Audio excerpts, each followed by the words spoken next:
I found this article on Bloomberg. There's a few others I'll show you. Bloomberg occasionally hits an insurance article. I haven't noticed it on my condo so much, but probably if you own a house, you're probably noticing your homeowner's insurance rates are skyrocketing. This was written just a few days ago. They've seen premiums increase 25%.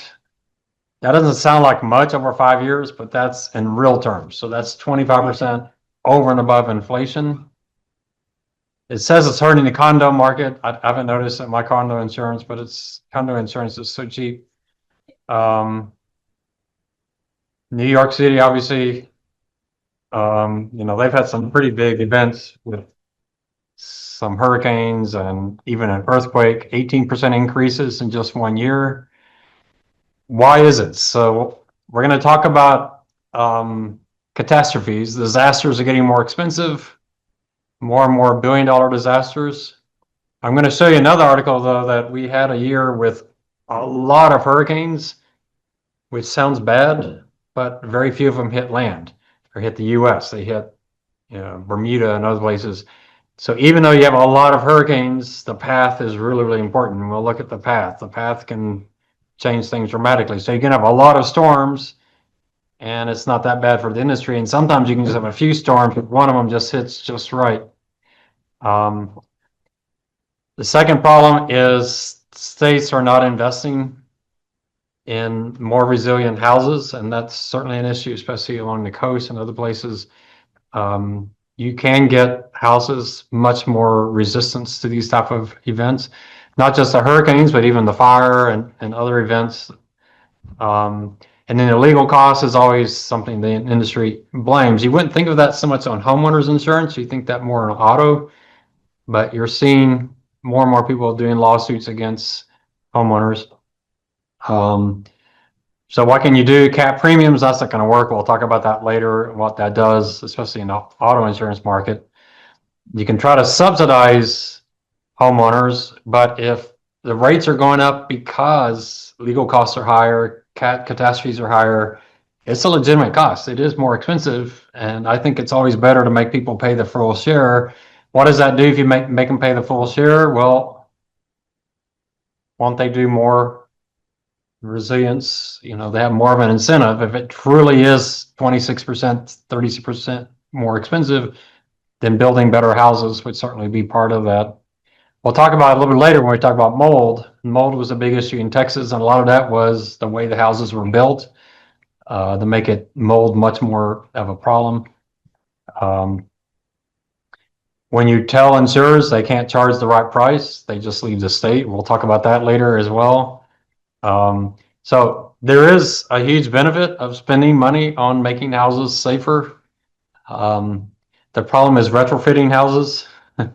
You got houses already built, retrofitting, it's hard to get homeowners. So what do? Give them tax breaks, those type of things. But so it's a big issue. We're going to talk when we talk about mold, the ace in the hole of the insurance industry. The insurance industry is hated by consumers. It's hated, especially the property and casualty side, not so much the life insurance side. Hated by politicians. And the insurance industry just sits back and says, fine, you don't like us, we're leaving. And the real estate industry walks in and essentially saves them. So insurance says, fine, we won't write any policies. And real estate says, no, we need you in here. There's a lot of real estate connections in our legislatures.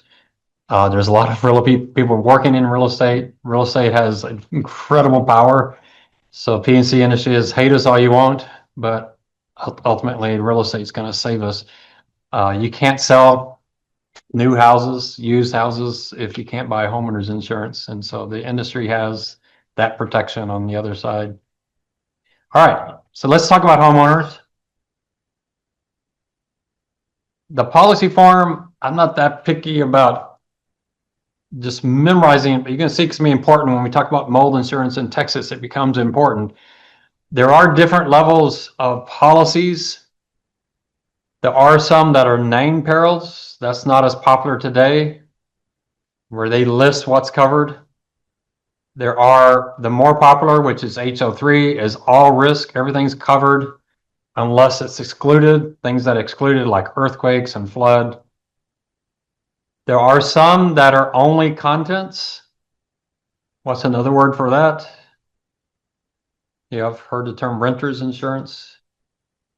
So you don't have to worry about the building. And then there's condos, which is kind of a combined. I'm in a condo. I'm responsible for some of the building, not all of it. So if my building gets burned down or torn down, I got to replace the inside stuff and not the roof and others. And so I get a policy from State Farm that's covering the entire condominium. And I got to figure out what part I'm covered. The HO2 essentially went out of style and essentially disappeared. And then the mold issue came up in Texas, and a lot of insurers went back to that old policy and said, we're going to really restrict what we cover. So you might see that policy coming back, but all risk is the most common. The key on this is, first of all, the liability side is the same for all four of them. So there's not different liability coverage. So you got the liability side, then you got the property side. For homeowners, you've got building, you're not covered for land, so there is no insurance for land. So it's only the structures, but you're covered for the structures. There are some structures that aren't covered. We'll have to talk about that. If you're a renter, remember it's covering your contents, but it's also liability insurance. So if you need liability insurance, this is a really cheap way of getting it. Renter's insurance is pretty cheap. I had renter's insurance when I was in an apartment, and now I have the condominium. And it's a really inexpensive policy. I don't really think about it all that much. The policy format, you'll notice with auto and homeowners, it starts off the same, but then they flip. So homeowners starts with the introduction section, so does auto. Auto, the next section is the liability side. For property, for homeowners, it starts with property, because with homeowners, property is the most important. With auto, the liability is the most important. I encourage you to get out your policies. Have any of you even looked at your policies? You don't even get one anymore, do you? It's online somewhere, but I would actually look through it, see what kind of policy you have, what kind of coverage you have. The introduction side is going to say who's insured, what people are insured, and what properties are insured, what are the limits of coverage, what are the deductibles. Remember, deductibles can be a big part of your cost. The higher the deductible, remember at rate of line, there's a sweet spot in there. We won't worry about how the deductibles are calculated, but there is a formula that is pretty critical. We'll talk a little bit about it, but there is a formula that's kind of important. There's your requirements, the insurance company's requirements, and then there's a list of definitions that can be important. That's probably more important on disability insurance than homeowners. Most people just assume they're insured when something happens, and then they find out plus or minus when it happens. So section 1 is property coverage, and you have to be careful if you have the HO3 or HO2, you may have more than one piece of properties. So coverage A and coverage B is the different structures you have covered. So A is your main dwelling, the main thing you're living in. It covers structures attached to the property, but if you've got something unusual going on in your property, you got some extra house in the backyard or whatever, don't assume it's attached. So usually what attached means is if they unattached it, it would cause major damage to the property. So how much is it embedded into the house itself? So I've visited houses in Corpus Christi, and you look at the docks on some of those houses on the coast. Is that attached or is that separate? To me, they look like they're attached because they're part of the foundation of the house. It's all together, but you want to check on that. If you're, most people don't want to ask because they're worried their premium will go up. You always got to ask. You don't want to find out when you have a claim. There's other coverages that aren't that important, but sometimes it's important whether it's covered in part A, which is the dwelling, or in the personal property. So is it part of the house or is it part of your personal contents? That can be important, and you might want to ask questions, especially if you have something going on. Usually built-in appliances, the plumbing, heating, that's part of the house itself, but land is not covered.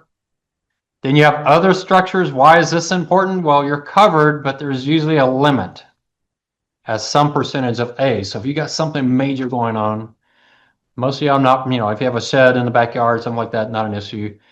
When I was in Longhorn Band, there's 400 and something of us.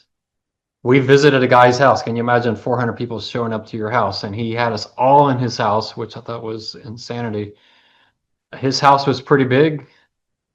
He had a 2-story house in his backyard, which is just for the people, his butler and maids and all of that. I mean, his servants' quarters. I don't know if he had any. That was kind of, he probably had his nephews and nieces living back there, but it was like 5 times bigger than my condos. So I mean, that guy was a pretty wealthy guy. He would probably have to get separate coverage for that. That was a major house all by itself. But for most of that's not an issue. But again, check and make sure. So these are other structures. They're separated by some space, or if they're attached, it's pretty incidental. This says piers, but I've seen in Corpus Christi some piers that look like they're part of the house. If you need more, you can purchase more. But for most of us, most of us don't have any extra dwellings. And then the personal property contents coverage. Nice thing about Part C, you might not realize, is it covers the property anywhere in the world, not just when it's in your house. So if you have golf clubs and in your car and it gets stolen out of your car, you're covered by your homeowner's insurance. And they're covered anywhere in the world with a few exceptions. There is a limit, usually as a percentage of Part A. If that's not enough, then you can get endorsements. You can add riders, those kind of things. If you own a $200,000 painting, it's not going to be enough, but you can buy separate coverage for that. Y'all have seen the auction roadshow, right? And these people, they don't say that's how much the art is worth. They say that's what the insured value is. It's can be an issue if you have another dwelling that you're keeping stuff at, and it's there most of the time. That might lose your coverage because they're going to say you should have bought insurance on another dwelling. So if you keep a lawnmower or whatever at another dwelling, you say, well, I don't need to insure the lawnmower because it's covered by my policy. But if it's in another dwelling that should be insured, you might lose some there. There are some things related. Remember, we talked about morale hazard. There are some things that are limited because they just don't want you having $100,000 in cash sitting in your bedroom. That's just not smart. So they'll put limits on that. Things like money, security deeds, expensive jewelry, firearms, those kind of things. They want you to put it in the safe, deposit it in the bank, or buy a separate policy to cover it. So if you have them separately covered, your homeowners isn't covered, it's covered separately. There's some other things that aren't covered: animals, birds, and fish. Motorized land vehicles, unless it's like a lawnmower or something that, a wheelchair, but you can't cover, even if you have a car. I don't know why it's asking me that. If you have a car that you never drive, you're not going to cover it with your homeowner's insurance. You're going to have to buy auto insurance to cover that car. So motorized land vehicles, except for those that are just for the land. There are some things in your car that are covered by homeowners. There are things in your car that are covered by the car insurance, auto insurance. So if you're not sure, but it'll be covered by one of the two, but then it becomes an issue of your limits. You can't cover your plane with homeowners insurance. If your tenants have property, they need to get their own renter's policy. You can't just encapsulate, unless they're like your kids, family members. And anytime you're renting out property, you got to be careful. If it's a form of business, it changes the whole natures of it. And other business. So business property can be an issue.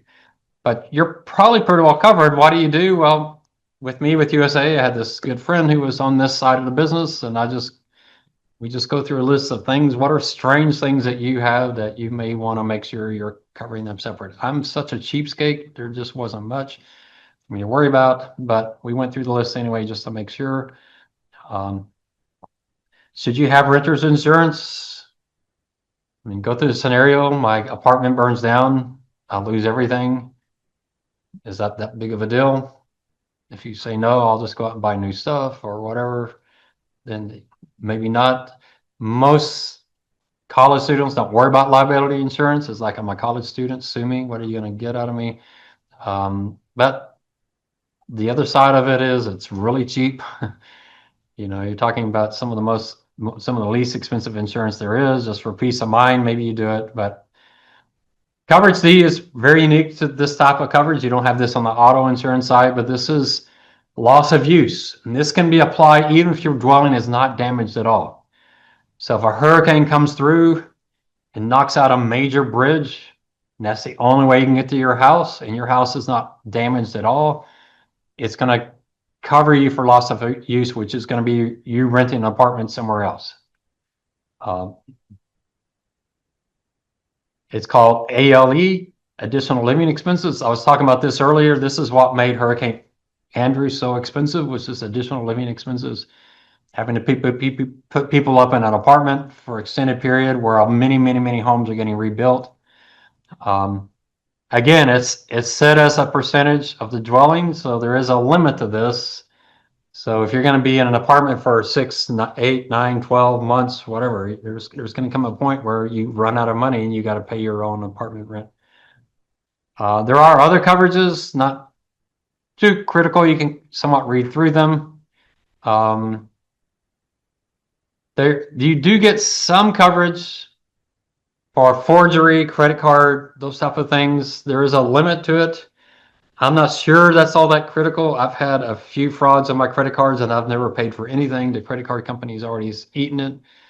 The key with credit card and forgery is what? That you check your bills, that you're looking at your statements every month, you're making sure. So I'm always looking at my statement, especially today with AI. Someone's going to figure out how to get into my accounts and take everything. So you have to watch that carefully. I did have a forged check once from a UTSA student. I don't know if they did it, but it came off of a check I gave to a UTSA student because I could tell, because I messed up my signature and it was exactly that signature. Kind of irritating, right? Have someone that you give a scholarship to somehow give a check to someone that forges it. I didn't lose any money on that. I didn't need my homeowners to do that. The bank simply took the hit, but then made me shut down the account and had to reestablish an account somewhere else. So this is why I say, have y'all heard of the UCC, Universal Commercial Code? This is why I say y'all should be taking business law, but I don't think y'all do anymore. I had to take 6 hours of business law, and I'm so glad I did. That's what drives all these rules. There's a difference between writing checks, the ACH, direct debit, credit cards. The rules are different. Your exposure, how much insurance is needed. Those are all really critical. Mailing checks is a really dangerous thing to do. There's a lot of fraud there. They just got to get the maker line off your check, and they can do all kinds of things. I talked to actuaries at USA about identity theft, and they thought this was overkill. It's getting way too much hype. You're really wasting your money buying that protection. One actuary said they thought they could cover identity theft as part of homeowners for free, and they wouldn't even notice it, because most of identity theft, it's not you losing money. It's the hassle of having to do all the work to get it fixed. It's time consuming, but the actual loss is pretty immaterial. Loss assessment, if you're in a homeowners association and this is someone on the liability side, some kid gets damaged in the pool, your homeowners association has the right to go out and charge you to cover that large claim, and your homeowners will cover some of that. And some other things. If your house is unoccupied, that does change the risk of it, and there are some things you got to be careful of there that may not be as covered. All right, so there's the property side. We'll talk about the actual risks that are covered. Probably covers everything you can think of except for flood and earthquake are not covered, but most of the stuff you'd be worried about are in there. The liability coverage, you have personal liability, and you have something that seems really bizarre. You got medical, and this is something I really hate about more auto insurance and homeowners, but we'll talk about, why do you have health insurance in your homeowners policies? Don't you have health insurance somewhere else? But this is the liability sides. So this one I'm okay with. The medical insurance and your auto insurance, I don't care for. This is not your medical coverage, it's coverage for someone gets damaged on your property. So we'll talk about that a little differently. So coverage E is your personal liability. It covers property damage to others and bodily injury to others. Due to the word occurrence is actually pretty important. Your limits can be by occurrence and aggregate. So sometimes you might ask, was that one occurrence or was that two occurrences? They came up with 9/11. With 9/11, with the Twin Towers, was that two events or was that one event? That makes a huge difference on the commercial side. Not as big of a deal probably for you on the personal line side. Property damage, bodily injury have definitions in your policy. You do get some legal cost coverage, which can be pretty critical sometimes. That can actually be more expensive than what you ultimately lose. Again, occurrence is important. We're going to talk about occurrence a little bit more when we talk about things like medical malpractice and disability. Those kind of things can be huge there. Who's the insured? It's a name insured. It can be a resident relative. You can't have hired people on your property. So you hire someone to mow your lawn and they do something. So you do get pretty broad coverage. It's not like you have to buy insurance every time someone comes to, clean your pool or mow your yard. So you do get some coverage. Hopefully they have their own insurance.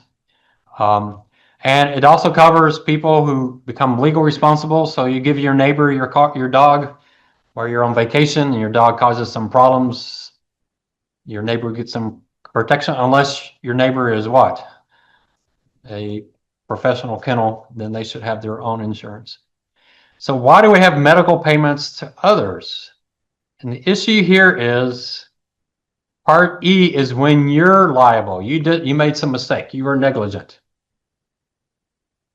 So they added Part F, and the thought was someone trips and falls on your property and they're really hurt. And you want to call an ambulance, and the ambulance is going to cost you $1,000. And so you're sitting there going, was I liable or not? If I'm liable, I'll call the ambulance, be covered. But if I'm not liable, I don't want to pay for this. What does the insurance company say? Hey, just call the ambulance. If you're liable, Part E will cover it. If you're not liable, Part F will cover it. So it's that way to make sure you're not going to let your neighbor just sit out there writhing in pain while you try to figure out, you think I was at fault? So it's more like a goodwill coverage. But again, this is not your medical coverage. All of this is to others. You'll see that you're not going to pay your own medical bills, even if you're liable. If you're negligent and you cause yourself damage, your homeowners is not going to pay your medical bills. That's going to come out of your health insurance. All right. All right. Covered events. The injured party had permission to be on your property, so you have a little bit of issue on trespassing. There are some issues. You can't have property that has just intentionally really dangerous stuff on it and say, oh, they're trespassing. You can get a lot of trouble if you do that. It doesn't have to be on your property, but it's related to your property nearby. You are covered even when you're not on your property. So if you're out playing football and you smash someone in the face, you get liability coverage there. Resident, employee, your animals off property. Dogs are the most dangerous liability part of homeowners, causes the most risk. I don't know how many cat liability claims there's been, probably not that many, but there's a lot of dog events. I ride my bike every day. I know every dog in Helotes, and they know me. There's one dog that was so fixated on me, her owner said he was really depressed if I didn't ride my bike that day. He was like every day, and he's bitten me twice. I probably could have filed a claim against her. He got out once, and boy, he was coming right for me. Yeah, I mean, dogs are pretty dangerous. And you've seen some of the Judge Judy and other shows, people who just it's just ridiculous, their lack of control over their animals. There are exclusions. Intentional. You could have some debate whether something was intentional or not. Maybe the act was intentional, but the injury wasn't. So, if it's illegal or something that's just so obvious that you did it intending to harm the person. But there are some times where intentional can be covered. So you're driving your car. Well, this is a car, so it's hard on homeowners inside, but you have a choice between injuring a child or injuring your neighbor's tree, or your neighbor's house. Then they say, well, yeah, it was intentional, but you did it because the other option was much worse. Business activities, don't assume if you're doing daycare from your house that your homeowner is going to cover your liability there. So business is just not there. What is a business versus a hobby? You're not sure, ask your insurance company to make sure. Hobbies would somewhat be covered even if you're getting some money off of it, but you got to really just check and make sure. Rental property, that's a business. You're gonna have that covered. Obviously, if you're performing surgery in your living room, that's not going to be covered by your homeowners. You're going to need professional liability there. It's getting strange now where you start a new business and you can do a lot of it from your home. Be just very, very careful. If I were you, I would really, really make it really obvious in your house what your business is. Separate that out from everything else. Make it real clear. This part of my house is my business. If you can separate it somehow to another building or something, that's better, because business activities are pretty dangerous. Not an insured location. There are some issues there. Yeah, you can read through some of these exceptions. If you're not sure, you have other land, you have a vacation home, those type of things, speak with your insurance policy service rep. They handle this all the time. They will know off the top of their head. Okay, forget about the other exclusions. Motor vehicles is not covered under homeowners, unless it's a trailer not being towed. Motorized land vehicles that aren't designed for public roads, golf carts, other vehicles not subject to registration. So watercraft are not covered, aircraft are not covered. War is an exclusion. Communicable disease is an interesting one. I don't know if there's any claims that came up during COVID. Infecting another person is probably covered, but there are some exceptions. So I don't know how you would call your insurance company and ask on those, but there are some exceptions. I mean, just think about it. You have a party at your house and you're feeding everyone and everybody gets food poisoning. That could be a pretty hefty bill that you're going to have to pay, especially if someone gets really sick and it's permanent injury or even death. Criminal activities are not covered. That's why certain activities are extremely, taking care of children or any kind of counseling, those type of things can be really, really dangerous. Anything workers' comp covers is not covered by anything else, whether it's auto insurance, homeowners insurance, anything. Workers' comp is always separate. I don't know how you would have a liability event related to nuclear energy, but if somehow you're liable because of nuclear energy, if you have some transmission that you're doing out of your backyard and it causes, radioactive waste throughout the neighborhood, that's not going to be covered. Contractual liability. Oh, this isn't liability. So, well, yeah, well, exclusions related just to liability. Contracts. This is negligence we're talking about here for homeowners. We're not talking contract law. Contract law is completely separate. That's why you have the contract, is to cover those kind of negligence or liabilities that come up. You cannot be liable to yourself. So if you're covered, right, by your property coverage, but you're not covered by your liability coverage. You can't sue yourself for being negligent. You just get your property coverage. And bodily injury to yourself is not covered. Other coverages, we talked about legal costs, claims costs, et cetera, interest, first aid expenses, damage to property others, loss assessment. We talked about those type of things. So you got pretty good coverage. Most of the issues and lawsuits of homeowners have more to do with property coverage. if you've been listening to some of these testimonies before Congress from insurance companies, they've all been property coverage. It's not liability side. So liability, it tends to be a small part of the homeowners. So you're probably pretty well covered on the liability side. You probably should get your iPhone out and walk through your property and video everything and send that off somewhere offline. So you know what you have. Maybe keep receipts. That's kind of a tough thing. I was pretty amazed. USAA, it was really confusing. I bought a $1,600 bike and then the frame broke. So the firm that made the bike didn't have that frame. They had a much nicer frame. So I went from like aluminum to titanium so that I replaced it with a bike that really turned a $1,600 bike into a $2,500 bike. And then someone smashed the window out of my car and stole my bike.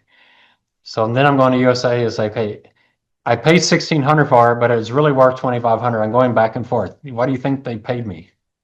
$1,600 or $2,500? You would think 1,600. The surprising answer was the lady on the phone was like, she didn't care. Yeah, 2,500, whatever.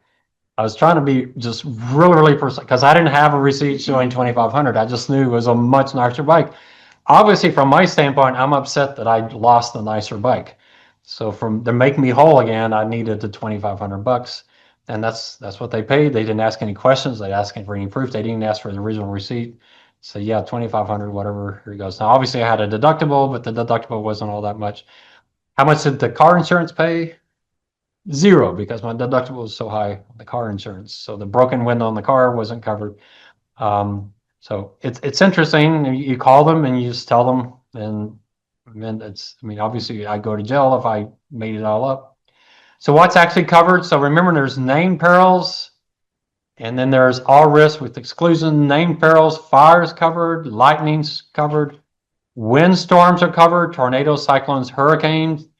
There are some exceptions when you do some really crazy things where you don't protect the property. There are cases where people like leave the windows and doors open knowing a hurricane's coming, thinking, wow, we can really increase the damage and get a lot of our house replaced. It's like, no, you've got to take care of the property. Hail is covered, Texas. That's a big issue in Texas. Explosion, civil commotion. Now, aircraft, I said aircraft wasn't covered, but this is a plane that runs into your house or a plane part that drops out of the sky. Vehicles, again, this doesn't cover your vehicle, but if some car drives into your house. There's a house in Pflugerville, Texas. It was on the corners. That house got hit at least once a year. They even built a massive kind of gate and rock wall out in front. They're still getting hit. It was near a bar, and people coming out of that bar late at night just couldn't get that corner. I would have moved. The people living there got pretty frightened. Smoke is covered. You don't have to have a fire to have smoke. Your neighbor may have a fire and it can damage. So smoke is covered. Vandalism is covered, but there are some exceptions when your house is left vacant for a long period of time. So be careful of that. Theft is obviously covered. You can't be the thief. There are some exclusion when it's construction material is frequently stolen, so you have to be careful on that. Volcanic eruption, hopefully not an issue in Texas, but volcanic eruption. But the earthquake coming from a volcano is not covered. So if lava comes into your living room, you're covered, but if the earthquake causes damage, you're not covered. Earthquake has to be covered by endorsement. And then there's a broader perils, which you get into some really weird stuff here. Falling objects. I don't know what falling objects could be other than an airplane. And up north, falling ice, snow, sleet, those type of things can be covered. I rode my bike in Helotes after a freezing rain. I didn't realize how dangerous falling ice was. I was like in a war zone. There's just ice just falling all around me. I'm glad I have my helmet on. So I can imagine up north, it can be pretty dangerous. We're going to talk about this one. This one's pretty critical in Texas because of what happened with mold. So you have water that flows out. Maybe you have a pipe burst, something along those lines. In Texas, why was it such a big issue in Texas? Because in Texas, unlike all other states, there was no time limit. So if you had water leak out and 18 months later it caused mold in your house, it would be covered. Other states, there's a time limit. Texas now has more of a time limit. Real specific stuff, freezing to appliances, uh, electricals, power surges, those type of things. This was a big issue several years ago. I think we've somewhat taken care of that now. We don't have that issue as much anymore. The computers are built to withstand it, and we have power strips and those kind of things. There are some exclusions to property damage. Earthquake is one most people in Texas don't have coverage for. Flood is not covered by any homeowners insurance in Texas, or in the United States. I'm not sure if I can find the commercial property guys. I'm assuming flood insurance is also covered by the federal government on the commercial side, but I'm not 100% on that. Power failure, you know, it kind of depends on how proximate it is to your property. Neglect your homeowner's insurance is not a maintenance policy. War, again, nuclear hazard, intentional loss, you can't cause your own losses. How's it valued? I'm not that critical on this, although it's really important to understand the difference between homeowners and auto insurance. Homeowners is replacement costs. Auto insurance is cash value. Cash value is your car minus depreciation. And why is that? Because if you lose a 5-year-old car, they can buy you a 5-year-old car. If you lose a 5-year-old house, they're not going to buy you a 5-year-old house. It's going to be a little tough. They're going to build you a brand new house. So it's replacement costs. There are some insurance companies, I think the Liberty Mutual has been advertising replacement costs for cars. I haven't really priced it and looked at it. There's a lot of footnotes and exceptions and kind of things like that. Can you think about the moral hazard there? You got a 10-year-old car, they're going to replace it with a brand new car. Obviously, that creates a lot of issues. So I've tried to read their footnotes. It seems like it's not nearly as good as it sounds. But on your house, you get replacement costs. Why? Because they're going to have to rebuild your house. I mean, it's possible they could go find a 5-year-old house and cart it over and put it on your land, but that's going to be pretty unusual, especially a house that's exactly the same square feet and everything that you have. So it's the cost to repair or replace. It ignores depreciation and obsolescence. So how do you get this to work? Well, the requirement is your coverage needs to be at least 80% of replacement costs. Now, if your house costs $500,000 to rebuild and you buy $400,000 of coverage, they're only going to spend $400,000. So you're out the extra $100,000. But if you lose one room and you have 80%, they'll replace that entire room because you have the 80%. So once you hit the limit, you stop. But if it's a partial, you know, have $100,000 of damage, they're going to replace the $100,000 because you have the 80% coverage. How do you know if you have 80%? If that's enough? I think a lot of people, you know, we've had pretty good inflation the last few years. You might want to call your insurance company and say, do I have enough coverage for a house like this? Most people don't want to do that because it's probably going to raise the amount you're covered and it's going to raise your premium, but you want to make sure you have enough coverage. There is an inflation guard. I don't have an inflation guard. I don't know exactly how that works. Exactly, you know, if it's just general inflation, so that'd be interesting to read the footnote on that. So no matter what, the most they're going to pay is your limit. So if you lose your entire house, even if it's 80%, most they're going to pay is at 80%. They do have the right to replace or repair. So they do have some things where if there's a way for them to do it cheaper, they will do it cheaper as long as you come back to where you need to be. USA has some really interesting stories. I think the most interesting one was a family lost a painting, an original painting, and the painter was still alive. So USA contacted the painter and asked him if he would paint a new painting, and he agreed to do it. And they replaced it with an actual new painting and paid him. I mean, that's pretty good customer service there. So I'm not going to show you this formula. It's not that important, but just look at it. Essentially what they're going to say is you should have 80%. If you don't have 80%, you only have 70. They're going to reduce how much they're going to replace based on that ratio of the two. Where it gets tricky is where do you subtract the deductible? And that it's different between commercial and personal lines, but I'm not going to make you memorize this for an exam. You can look it up, and it's not that material. But they just want to make sure, I have examples in here, but just to make sure you cover adequate coverage. I'd recommend you call your insurance company every 2 or 3 years and ask about replacement coverage. If you have something, I had good friends of mine buy a really, really old house near downtown area. They had a staircase that was just incredibly fancy and a lot of old material. There's times the insurance company says we can't replace that. There's no way we can find those materials. It's going to be too expensive. So there are times where they don't have to perfectly match. All right, so if you have a loss, what do you have to do? You got to notify the insurers. You have to call the police. Have any of y'all ever done this before? Report a theft. So I had to do that with my bike, and that police officer, if I had to put a scale on 1 to 100 on someone, how much someone hates their job, he was right at 100. That guy hated his job. He didn't want to talk to me. He was as bored as he could be. I couldn't understand a word he was saying. And so I had to ask this guy who hated his job and hated me at the point in time to repeat himself. It was like, I just need it for my insurance claim. And it was really so, but you got to do it. I wish they'd find someone more cheerful. If you lose your credit card, you better cancel it just immediately. Protect property from further damage. You're going to do inventory loss. That's why you might need a good video. Video is good. Just don't leave the video on your premises. Don't save it on your computer.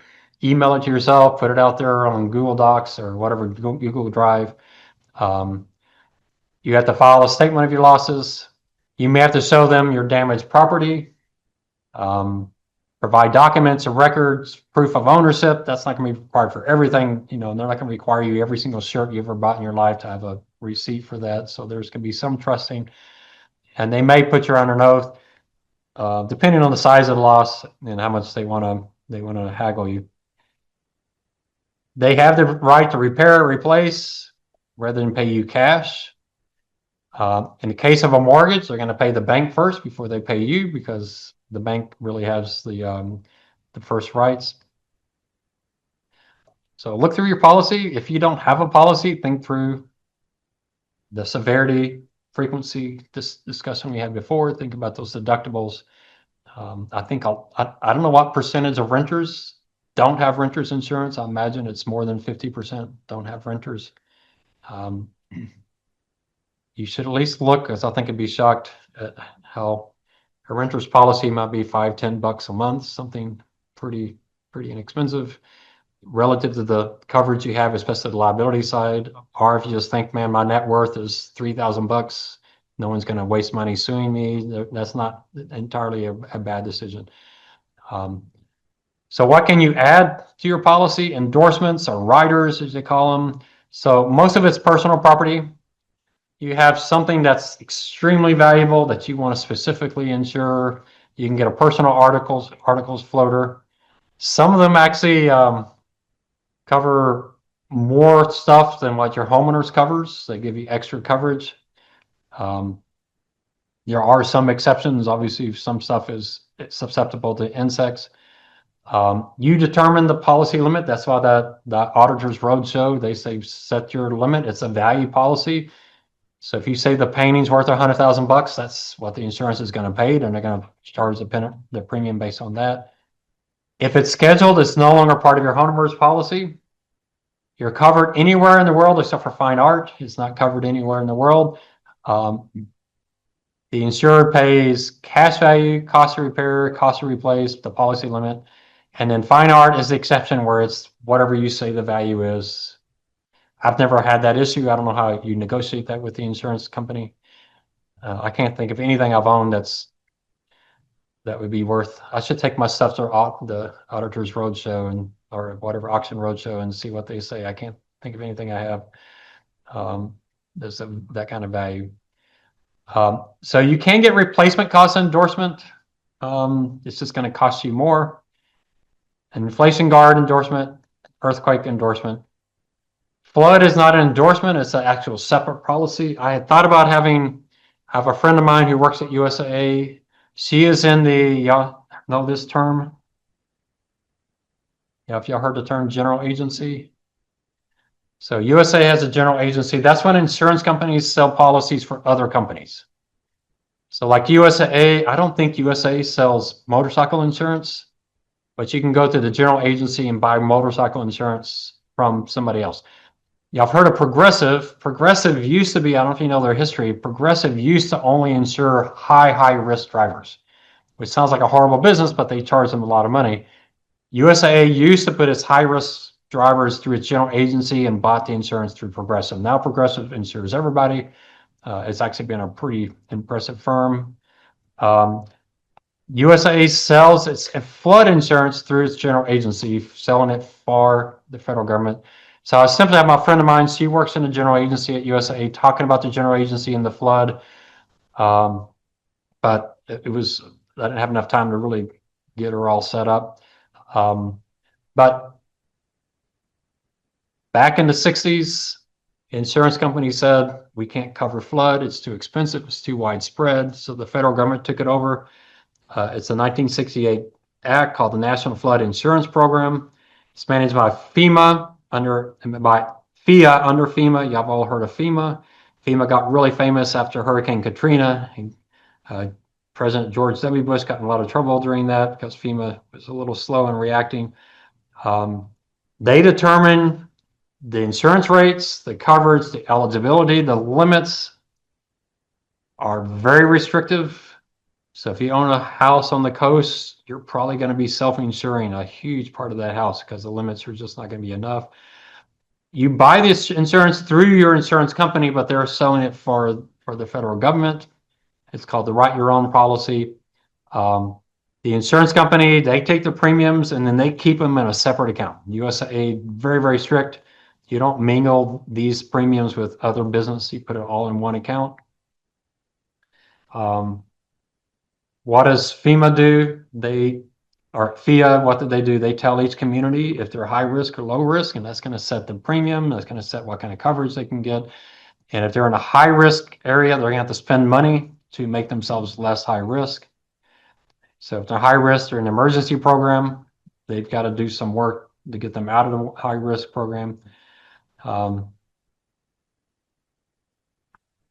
It's not a liability coverage. I mean, it really is just covering you for flood insurance. So the limits are pretty low, but it is replacement costs. And then there's fair plans. We'll talk about this more with auto insurance. These are for people who just cannot get insurance because it's too expensive. Maybe they're in a high crime area. And so their states step in and provide a state program. This is not a big deal on the homeowner side as much as it is on the auto side. Auto insurance, these are massive. They cost insurance companies tens of millions of dollars each. Pretty expensive. Homeowner side, I don't think they're that expensive. And then states like Texas and California have their own insurance companies that the state runs. Here's Texas, TWIA. It looks like a regular insurance company, but it's for wind on the coast of Texas. Why? Because insurance companies don't want to insure the coast of Texas. This is really interesting. About 10 years ago, the state of Texas, TWIA didn't have nearly enough money for a hurricane. So if hurricane hit, they were going to be bankrupt.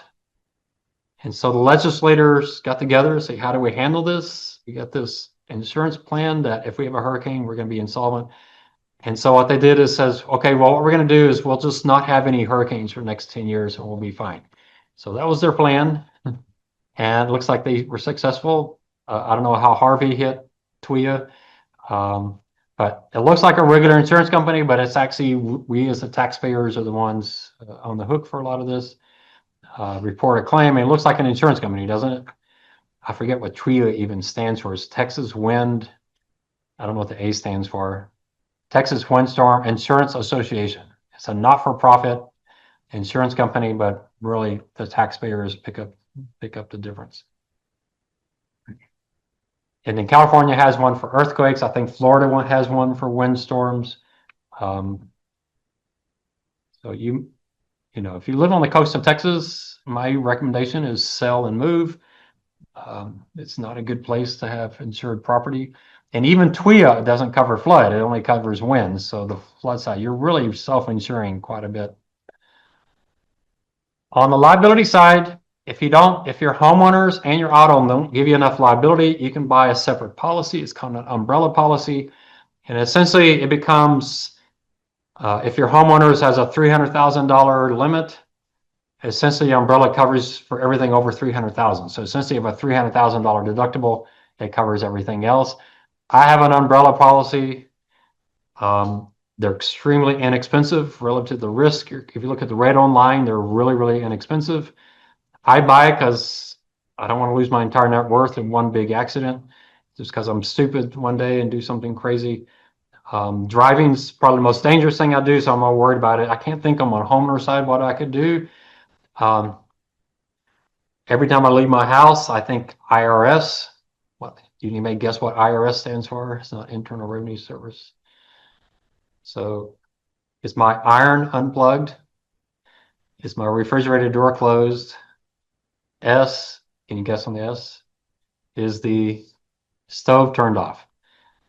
I'm in a condo where I share walls with like 600 units. If I burned that entire place down, do you think that would be a pretty big liability, especially if I injure pets and people? So, you know, I could do something with homeowners. So I'm kind of paranoid about it.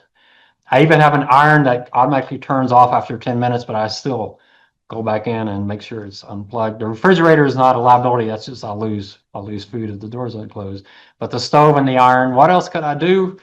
I've got a cat. He's a little onerous, but I don't think he's going to cause tremendous damage to anybody. I don't have a dog. I'd love to have a dog, but I don't have a dog. So I don't know. I can't think of too much I could do that would cause damage other than when I'm driving. But I do have the umbrella mainly for my auto side. It does cover stuff that your homeowners doesn't cover, so it's kind of powerful there. You have to have good underlying coverage. If you don't, it doesn't cancel the policy, but essentially if you don't have the 100,000 underlying, then you're paying the first 100,000 and it's going to cover the rest. How much should you get? And that's the part, it depends on the state. So if someone sues you and they know you got a $5 million umbrella policy and your net worth is 5 million, can they just sue you for 10 million? Get your insurance and get your net worth. In some states, they say no. You cannot take in consideration their umbrella policy when you set how much you're going to sue them. You can sue them from their net worth. But I had to be careful. I was talking to USAA about that, is if they can sue me for the insurance plus my net worth, then there is no insurance that's enough to cover me. I need $5 billion of coverage because, I mean, it's like, so that one's a little tricky, but I won't talk about what they cover, but there is some really, really strange numbers you got to be careful of when it comes to how they calculate the actual loss. There are exclusions, intentional injury. You know, if I intentionally go out and start hitting all my neighbors over the head, I can't insure my own stuff. I can't be liable to myself, business, professional, those type of things. Directors, officers, do be careful here. This is something that the laws have changed. If you're volunteering somewhere and you're making decisions, let's say you're volunteering on the board for your homeowners association and y'all vote not to hire a lifeguard, I'd be really worried about that. It used to be volunteer activities, you didn't have liability risk, but that's changing. It's almost to the point now you don't want to be volunteering your side on your time. It's kind of sad, but you volunteer your time and you make a decision where someone could end up getting pretty seriously hurt. Yeah, I mean, that's, I don't know, with the floods, these tragic floods we had here in Central Texas, can you imagine if you're one of those people who decided no early warning system, we don't need one in Texas? Do you think they got sued? I don't know. if you were the parent of one of those girls that got that died in that flood, I mean, it's really, really tragic. Something they knew about, they talked about, but they didn't want to spend a pretty small amount of money for a warning system.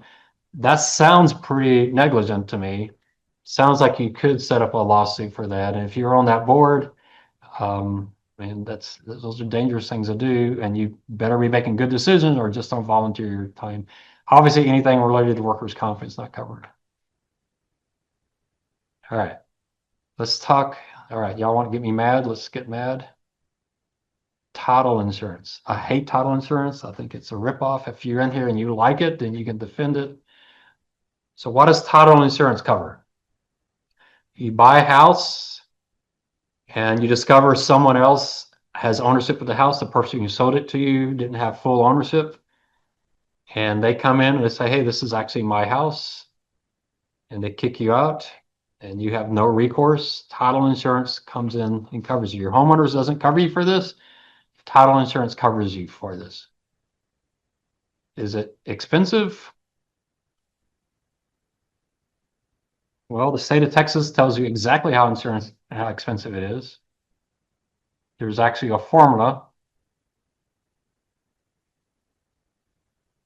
So there's a formula that you can plug it into the formula and actually calculate it out. So here's the rate. I don't know how many of y'all have a $100 million house, but if you add it up, so let's say, you know, in this range, 500,000, you can do the math, but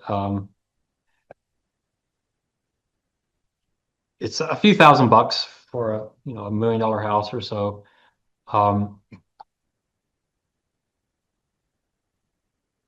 It sounds important, doesn't it? It's extremely rare. I showed you the title insurance companies, their loss ratios are like 5–10%. So they don't pay many claims. So you're paying a huge amount of money for very little coverage. My argument, if any of y'all want to write your paper on this is fine. My argument is this should be covered by homeowners insurance, and I don't think it would have much impact on your rates. So I've got an article. It's a very dated article, and I cannot find a more recent article. So I'll just show you the dated article, and you'll see some of the issues with it. I have had a couple students write articles on title insurance. I'd love for someone to write an article and have the guts to go to a title insurance company and debate them and put that into your paper. What do you think a title insurance company will tell you? Is it necessary? I think title searches are important, and that's a few $100. I think that's important. You should have someone do a full title search. I've dealt with title companies. When I bought my mom's property, I dealt with them. I thought they did a great job. They were asking about my parents' relatives, who else might have a claim. They had brothers, and so, you know, they did a really good job asking really excellent questions. I was perfectly fine paying a few $100 for that, but we're not talking about the title search. We're talking about title insurance in case the title insurance doesn't find something. So this guy wrote this article, Scott Wilson. I've searched his name. He's a journalist. He's not an insurance person. I've searched his name. He hasn't written anything else about this since. But where could you do some research on this? The state of Iowa, I believe. It's in here. The state of Iowa has a state-run plan that's about 90% cheaper than Texas. So that's kind of interesting. Everybody has to have it. Why? Because if you have a mortgage on your house, you have no choice but to buy it, right? So Scott Wilson he did one interview on this, and then he kind of lost interest. So it's designed to protect homeowners and banks. I'm going to do this. It's designed to protect banks. I'm going to argue it protects you zero, and I'll show you why I think that. It will pay legal fees and compensate you if there's a problem, if there's a dispute over ownership of property. It's part of every real estate transaction. When I bought my condo, I bought zero title insurance because I bought my condo with cash. I just wrote a check, handed to the guy, I didn't buy any title insurance. This irritates the life out of me. If you refinance, you got to pay it all again. Why in the world do you have to pay several $1,000s again just because you refinance? Isn't that crazy?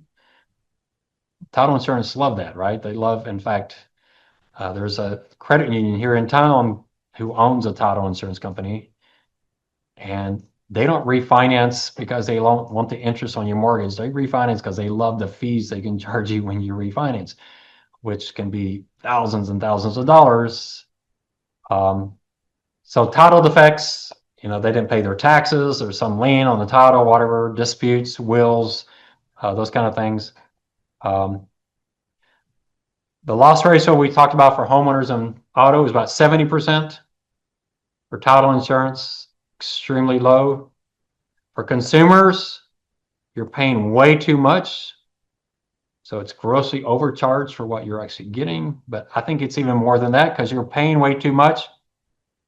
And again, I'm going to argue it's of zero benefit to you. You're probably wondering, how is that possible? There's also kickbacks. So real estate companies like title insurance because they might get some money back from the title insurance company for bringing business to them. You'll know that if you tell your realtor you want to hire your own title company and you see how they react. You might discover there's something going on there. The consumer ends up paying for all these kickbacks. It's illegal, but it's widespread. So the consumer rarely finds the title company. It's usually there. Your real estate agent will pick it. If you're refinancing, then your lender is going to choose it for you. If you're building a house, the builder is going to choose for it, and choose it, and there's probably some reason why they're picking the firm they're picking. You do have the right to choose your own title insurance companies, but you probably don't want to mess with it. Can you shop around? Well, in Texas, it doesn't really help you any because Texas assigns the rates. So, but in states where you can, they could save more than $1,000. A $500,000 property in California, you could pay $1,000, $2,000. In Iowa, it's $150. Iowa is the only state with a government-run program. This would be an interesting topic for your paper too, if you wanted to get into that. If you can spell the word Iowa, is that right? So you might compare the two and see. Oops. But that's not my argument. My argument is not to turn it over to the state. My argument is turn over to USAA, State Farm, Allstate. I wish I were still at USAA. I would ask the actuaries, why doesn't USAA lobby to allow insurance companies to cover title insurance? Why does it have to be through title companies? Title companies have tremendous power. Why? What did I say before? They're tied to the real estate industry, which has tremendous power. It's an entrenched system. Title insurance companies control the process. They control the laws. Other insurers are not allowed. Why? Why aren't other insurers allowed? Is there any logical reason why they should be allowed to sell title insurance and make it competitive?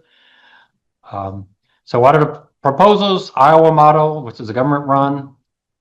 Another option is this one actually makes a lot of sense. And actually, if you just told the mortgage companies to cover it themselves, your mortgage rate would not go up very much. Instead of charging you a 6% mortgage, they may charge you 6.02% mortgage. I mean, it's going to be really incidental. You'd hardly notice it. And we'll get into that a little bit later. Third option is let State Farm and Allstate, and that's my solution. But what I don't understand is why State Farm and Allstate aren't fighting for it, why they don't want this business, because they should be fighting for their customers, especially State Farm and USAA, where their customers are also their owners. They should be fighting for their, but I don't know why we don't, or they didn't. It's an interesting question. So that would be an interesting thing. See if you can find an actuary on the homeowner side and ask, why aren't y'all lobbying for this? Here's another article. It's out there, just give you a little bit more discussion, but it's essentially the same type of thing. But let me give you my bottom line.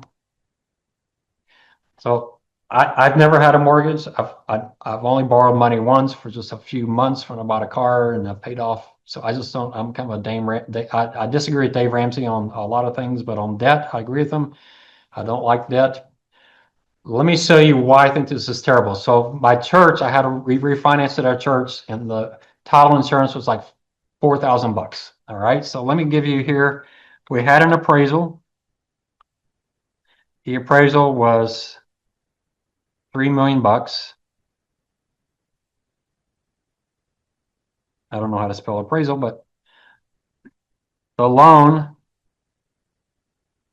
was 500,000 bucks. All right.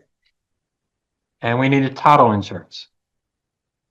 And the premium, I forget exactly how much it was, but something around $3,500. Anybody want to guess what the limit on the title insurance was? If we'd had a title claim, how much would the insurance pay? Any guesses on that? 500,000 bucks. So think through this scenario. Someone tells me title insurance is extremely important. If title insurance is extremely important to us and our property's worth 3 million bucks, how much do we lose if someone challenges our title? We lose 3 million bucks. So how much title insurance do we buy? Sounds like 3 million bucks. How much did we buy? 500,000 bucks. Who's getting protected here? The mortgage company. But let's think about it any even further. You know that real estate is non-recourse, right? Y'all know that real estate's non-recourse. What does that mean? Your auto debt isn't non-recourse. If you don't pay off your auto debt, they come after you. What happens if you can't pay off your mortgage? You hand them the keys, right? And you walk away. It's non-recourse. In this case, if someone says that's our property, what do? We hand the keys to the bank and we walk away. So if I buy the title insurance, I pay 3,500 bucks. If I have a claim, the bank gets covered.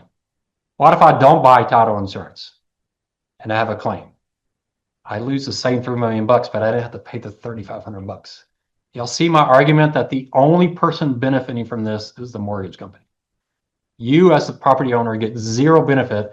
So if any of y'all want to debate with the title company that this is really necessary, I would ask them, why aren't I buying $3 million coverage of title insurance if it's really that important? Why am I only covering your debt?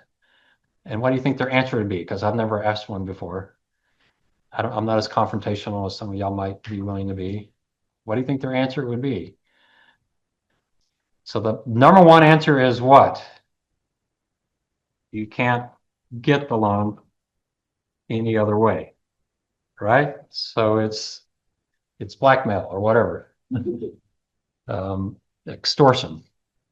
I even offered them, I said, hey, tell you what, we don't want to pay title insurance. I will put up my own personal property against the church if there's overall title loss, and we'll pay you through that. I offered to do that, and the lady almost had a fit. Why? Because they own the title company. They're not offering title insurance to protect them or protect me. They're offering title insurance because they want the 3,500 bucks, because what's their loss ratio? It's 5%. So this is very lucrative to them. It was funny.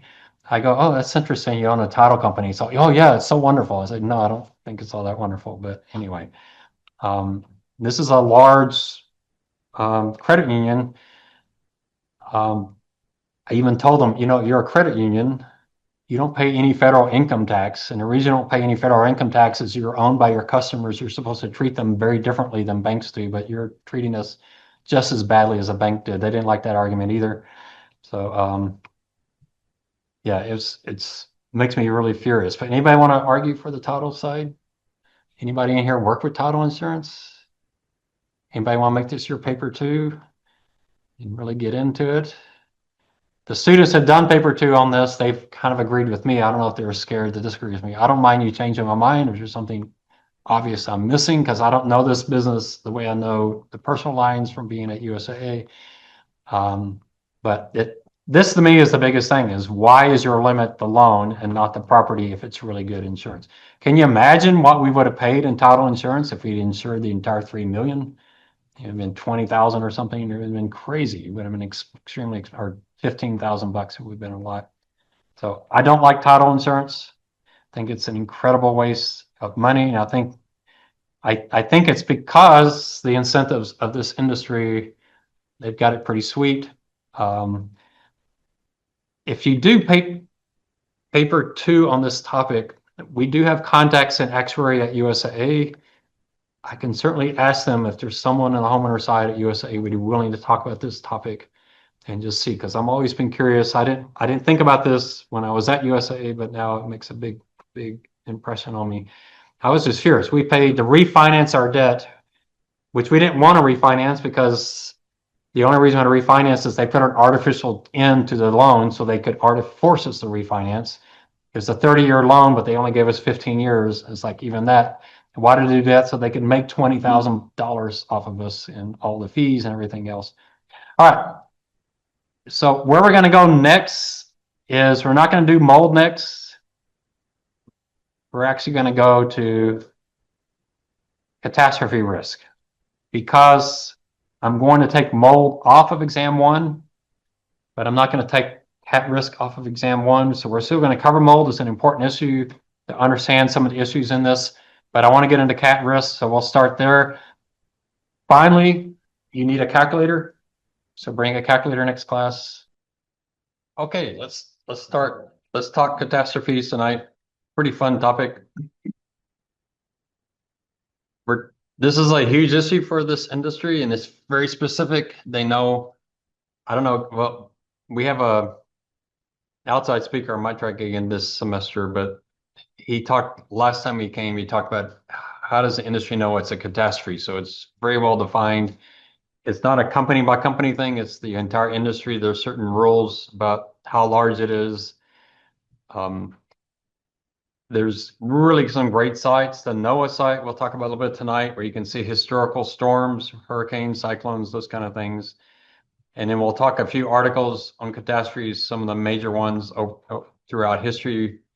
You got to be real careful when you talk about the size of an event because the insurance industry looks at it several different ways and the media looks at different ways. So sometimes they look at it, how many lives were lost. The industry doesn't really look at it that way. Some people look at it, how much property damage there was. Even that, the insurance industry doesn't look at it. And then there's insured losses. That's what the insurance industry looks at. So insured losses can be a lot different than the actual losses because they don't cover flood, they don't cover certain events. And so when we look at these historical disasters, it's always important you want to look at how are they ranking them. And they're ranking them based on the number of lives lost, the amount of property damage, or the amount of insured property damage. And you can get a very different ranking depending on that. Let's look at the NOAA site first. So on the NOAA site, you can go into their archives and just look at their tropical cyclone advisories. You can click on any given year. I'll click on 2005 because that was maybe one of the worst years ever. You had Arlene, which was major. This was the different Harvey, so that's not Harvey. You had Katrina, that was major. Let's look at, it's pretty cool. When you click on it, you can do the graphics. And I love this graphic because they actually show you graphically how the storm hits. So if you look at this, it goes across Florida and then it comes across and hits. So it hits twice. And so if you note, I mean, let's see one more time when it goes through. So it comes across, hits Florida, which is pretty major, and then it hits right into the Gulf Coast. So essentially it was 2 hurricanes. It goes through Florida, and then because the water was pretty warm in the Gulf, it picks up power in the Gulf and then hits Louisiana, especially New Orleans. So pretty major storm. Arlene that's tropical storm. So you want to actually look at the hurricanes themselves. Hurricane Emily was a pretty big event.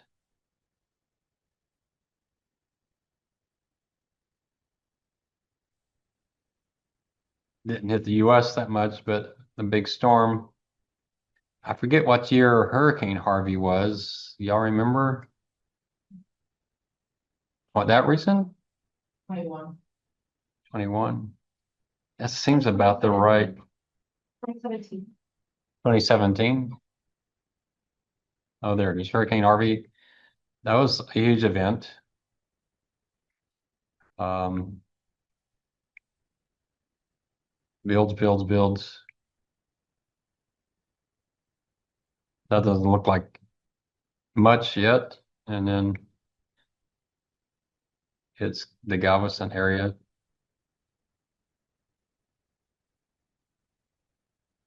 I'm not sure that was it, but um, Hurricane Irma, Hurricane Maria, is that the Maria that hit Puerto Rico?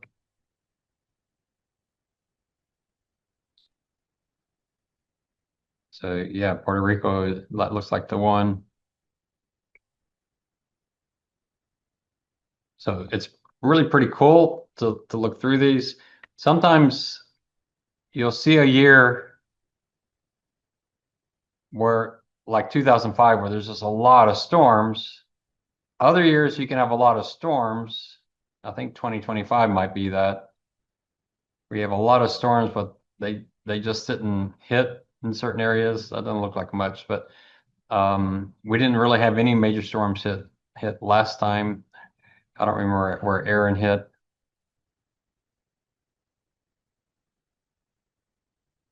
And then if they might hit Mexico, they might hit the Bahamas. There's other things. Um, Sandy, what year was Sandy? You remember that? Well, that long ago? Wow. Hurricane Sandy, yeah. So Sandy was, now what's Sandy? So Sandy's really unusual. Usually when hurricanes are going up the East Coast, they usually turn right. They rarely turn left. If you watch Sandy, she decided, well, it's not letting me do it. She decided to turn left, which is really, really unusual.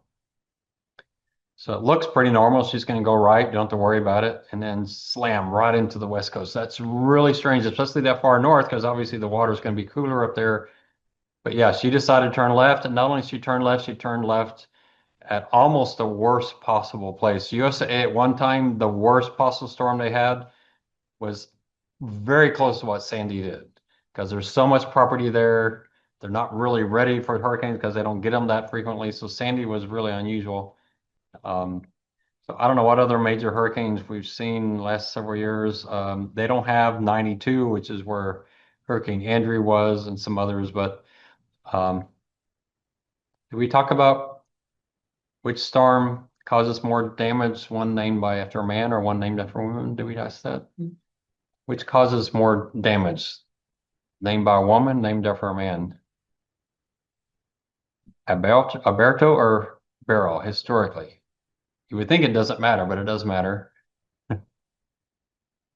Any guesses? So female named storms do more damage than male. Why is that? And they think it's because when people hear a female name, they think, oh, it's not going to be that bad, and they don't prepare, they don't do as much. So it's almost they should name them after men just to scare people more, because I guess they think men do more damage or whatever. But yeah, they've actually done studies that it does make a difference whom you name them after. I don't think I've ever had a hurricane. Have you ever had a hurricane named after you? Not named after you, but with your name? Aaliyah, yeah, that's. Oh, Aaron. Oh, well, okay, that was a big. Okay, yeah. So it's kind of cool to have a hurricane out there with your name because everybody's making jokes about you. So that's a cool site. Here are some websites that talk about the biggest events, but again, it depends. Are you talking about the death, property damage, and then are you talking about insured or uninsured? Um, you probably have heard about the Galveston one. That one was really had to do with number of lives. Man, there's way too many pop-ups. So that one's one where major damage. There wasn't that much property there at the time, but hit 3,600 houses, 600 businesses. And the death toll was pretty, for a U.S. event, that was a huge death toll. I mean, that's bigger number than 9/11. That's a big 1/6 of the island's population. Could you imagine 1/6 today of that? That would be a really, really huge. The 2008 earthquake, 7.9, 70,000 people. Australian wildfires, Hurricane Maria, we just saw that one. Puerto Rico hit Puerto Rico. Um, a volcano eruption very, very long time ago. Another eruption, volcano. An avalanche. Can you imagine an avalanche being, I mean, it's earthquake related. 2005 earthquake in Pakistan. Around 90% of all buildings were demolished. That's pretty amazing. More than 75,000 were built. I think they're ranking these based on number of lives. Haiti, pretty recent one. Haiti earthquake. The death toll there was just incredible. 220,000 people died. An 1839 cyclone. I can't even imagine how you could even count that. 1931 floods, earthquake, tsunami. Is this the one that hit Indonesia? 227,000 people died. Turkey earthquake, that one's really recent. It's everybody thought Erdogan was going to lose this next election because of this. Somehow he keeps winning, but he didn't respond as well as they would have liked to that one, and it was quite a bit of damage. So that one gives you the death tolls. Here's another list.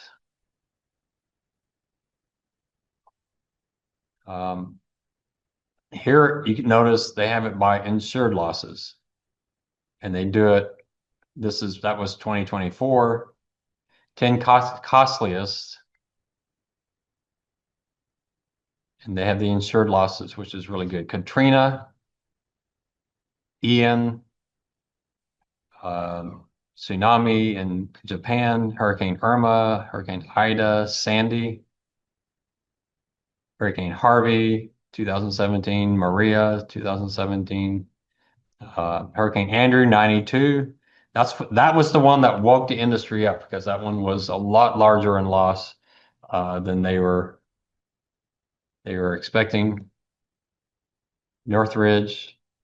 Northridge is one of the few earthquakes you see up there, other than ones that are followed by a tsunami. Northridge was an earthquake without the tsunami. The tsunami usually does most of the damage. When you look at Japan, in 2011, that one, most of the damage was the flood and the tsunami, and then obviously flooding the nuclear plants. And then they had the most deaths. So interesting websites. They're linked in your class notes if you're looking for something like that. And then the largest insured losses historically, Japan, Katrina, earthquake, China, Harvey, Maria, Sandy, Ian, Irma, and Northridge. Those are the largest, probably in billions, so 332 billion. So yeah, it's probably, if you look at deaths, the deaths would be very, very different. We tend, the United States, have far fewer deaths than other countries. Our infrastructure is better. People can get out. You look at the tsunami that hits Indonesia, there's just people that they just can get away. There wasn't the transportation, there wasn't early warning systems. And so some of this is, some countries are just better prepared, even though the property damage will be higher because you have more wealth, you have more expensive buildings. So it really depends on how you classify it. But all right. So some good sites looking at catastrophes. The industry is very focused on this with homeowners insurance, obviously, but there are other insurance policies on the commercial side that care about it. So how does this industry measure this? And they measure it with something called probable maximum loss, PML. It's essentially, if you had value at risk in another class, it's essentially a value at risk calculation, but from an insurance industry standpoint. So value at risk says, how much can I lose 1% at a time? So you have a value at risk of 50 million bucks. You say, okay, 1% of the days in a year, we can lose 50 million bucks. Value at risk, usually at banks, is a daily number. How much could we lose in one day, 1% at a time? For insurance, property casualty, it's an annual number. How much could we lose in 1 year, aggregated all together? It's your expected loss at some probability. You're going to see I'm real picky. Anytime you show a PML, you should put that probability in the PML description. So at USAA, we used a risk tolerance of 0.2%, a 1 in 500-year event. Most insurance companies, it's a 1 in 100-year event. So USAA was much more conservative. So a PML of 0.2%, that's, you say that's 500 million. What does that mean? The insurance company can expect to lose $500 million or more 0.2% of the time. Or the insurance company is expected to lose no more than $500 million 99.8% of the time. And how do you pick that 1% or 0.2%? We'll talk about that. Actually, USA, I may tell you the story there.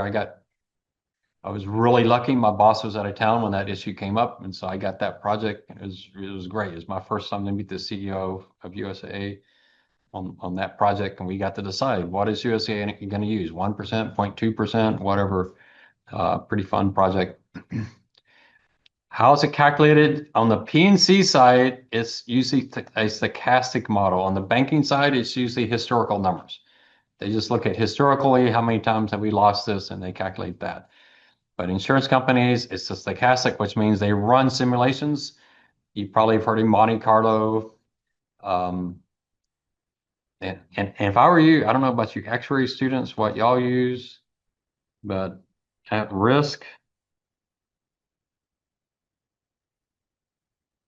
I don't know what UTSA offers.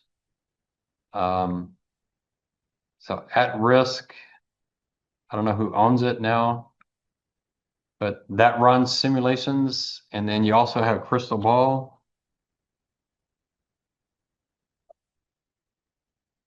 And I can't type. Oracle owns Crystal Ball. I don't know how much it costs. Does UTSA provide either one of those? You all know, for free.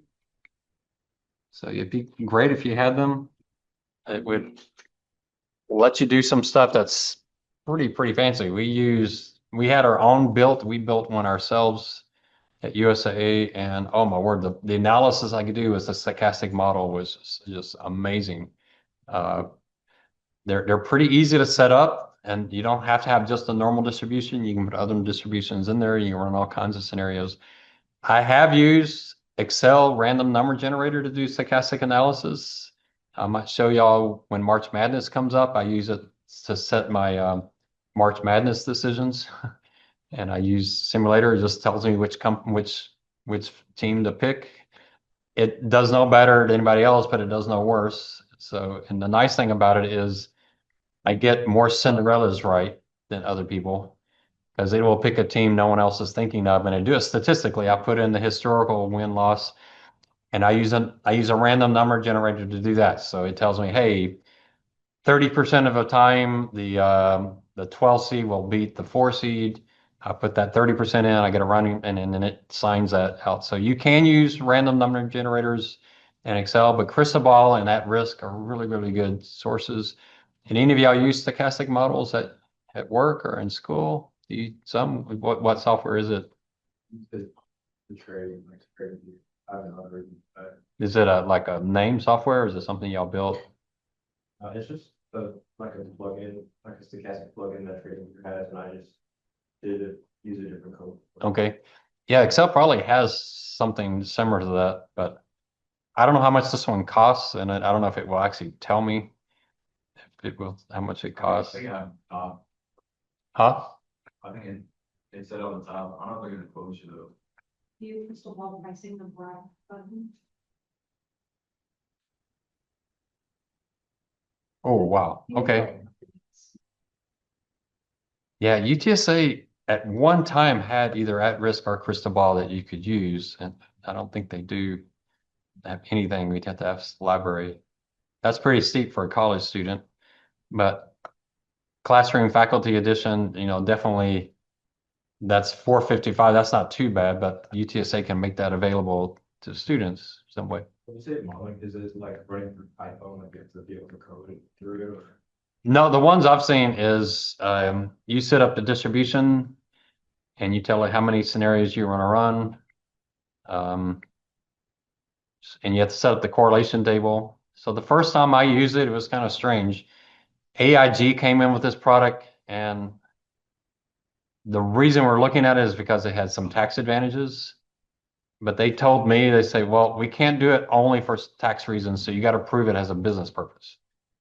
And it was one to hedge in inflation risk. So I said, yeah, I'll look at it. So I set up a distribution of inflation, and inflation is serially correlated. So I had to say, I can't do this year's inflation, ignore last year's. They're correlated to each other. Like inflation 4 years from now has a 0.6 correlation to inflation today. So I had to set up the serial correlation. So I set up the distribution and I took their pricing and I put it into the model. I ran scenarios. I knew how much we were paying. The product costs 1%.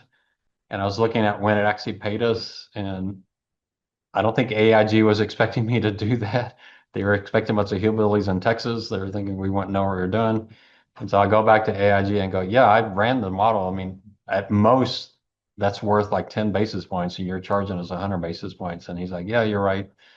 I said, so I messed the whole thing up because they didn't want me to figure that out because we weren't doing it for the business, we were doing it for the taxes. I even asked the tax department, do you want me to seriously figure out if this is good or not? And they couldn't say no because that would look bad if they got called to court by IRS. So they had to say yes, and so I did. And unfortunately, because it actually made sense for taxes, but it didn't make sense as a product standalone. I could not have modeled that in Excel or any other way. I had to set up the distribution, especially the serial correlation. I had to run through scenarios I used historical data to provide my distribution. Um, but it worked really, it was pretty easy to set up. So they're the ones I've seen. I haven't seen Crystal Ball, but at risk I've seen, and there's not a lot of training when you load it. It's pretty obvious what to do. Um, you can actually give it data and tell it to create its own distribution. So look at this data and figure out what distribution best fits this data, and it will do that very well. Or you can tell it use a normal distribution or Brownian motion or whatever there are. So anyway, it's useful. That's the stochastic model that allows you. And why do you do stochastic models? It's because there is an underlying formula that you could put together, but it's so massive and it's so complicated, you just can't figure out that formula. So instead, what you do is you set up the parameters and you let just Monte Carlo simulation run it so that you get that distribution. It builds a distribution for you. And so they may run 100,000 scenarios. USAA, they're talking about running 1,000,000 scenarios because you're doing a 0.2% event. You're talking about really on the extreme end of the tail. You need enough simulations so that you get some data. These are the best two known insurance models. I might have shown these to you earlier. RMS is famous for earthquakes, but they do everything now. AIR is famous for hurricanes, but they do everything now. These are two websites I showed you earlier for paper two ideas because they have a lot of research on their sites. USAA uses both of them, and they try to reconcile the two. They've gotten really precise with these models. It used to be USA would give them how much property they had in a particular zip code, but now USA gives them the actual address of every one of their customers. So when they run the models, they know exactly which house is going to be destroyed by the hurricane.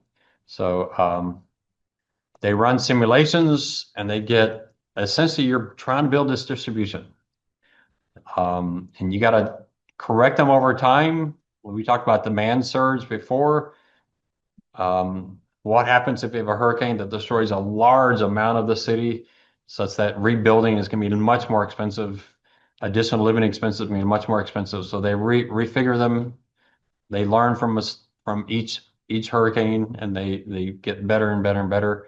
So each storm is new information, provides more insight into particular property types and all that. This is what we're going to do. This is what USAA did. You get all of your simulations. You just rank them from the lowest loss to the highest loss. And then you find the simulation that equates to your risk tolerance. All right. So if you run 100,000 simulations and you rank them and you're using a 0.2%, you take 0.2% times 100,000, you're looking for the 200th worst simulation. And what is that going to be? It's not going to be 99,800. It's actually going to be 99,801. 99,800 is the 201st worst scenario, all right? So what you're actually going to do on the exam, you take the number of simulations minus the risk tolerance times the number of simulations plus 1. So in this case, you take 200,000 minus 0.002 times, I'm sorry, 100,000, excuse me, 100,000 plus 1, and that's going to give you simulation 99,801. All right, so real simple on the exam. This is a really simple question. You just find that simulation, and that is your PML. What do you do with that PML? You compare your PML. That's what you expect to lose at that probability or more, compared to your capacity. Now, we're going to use what's called risk of ruin. Risk of ruin means that your capacity is your net worth. Essentially, like what is going to cause us to go insolvent? We lose our entire net worth. So that's called risk of ruin analysis. So your capacity is your net worth. We'll do that on the exam. USAA didn't do that. We had a CEO named Bob Davis. He wanted, after this event, this 1 in 500 year event, he wanted, I mean, it's just crazy. He wanted us to be able to then withstand a second 1 in 500 event and still have enough capital that the regulators left us alone. So he essentially wanted to be the only insurance company standing at the end of all these storms. He was just very conservative. All right, so let's work an example. So if you go out the canvas,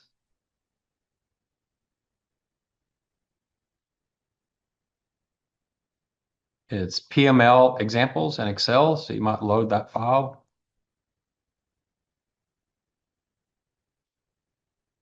And this file has had a typo in it ever since I created it. See if it's still there.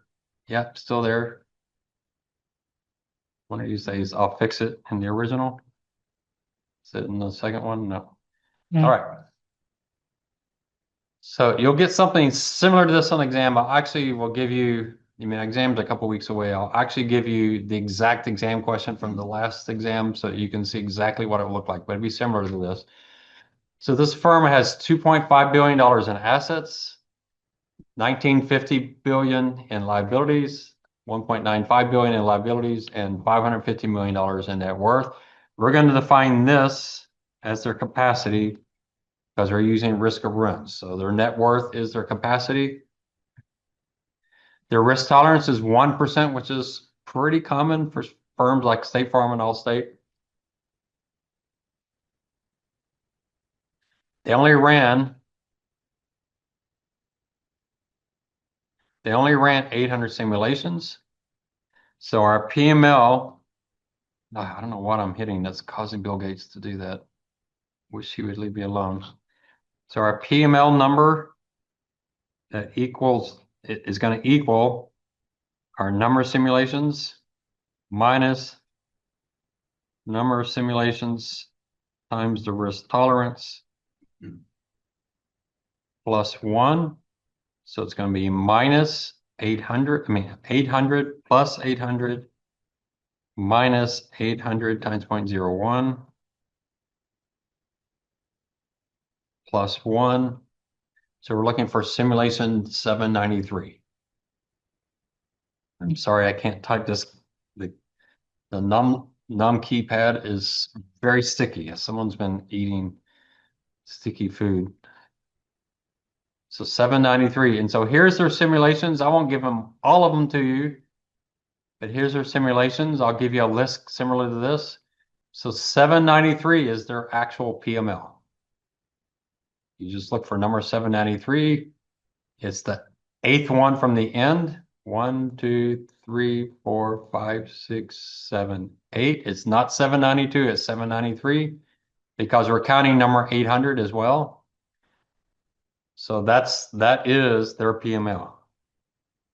Is 565. Their PML is not 793. 793 is just the simulation order number.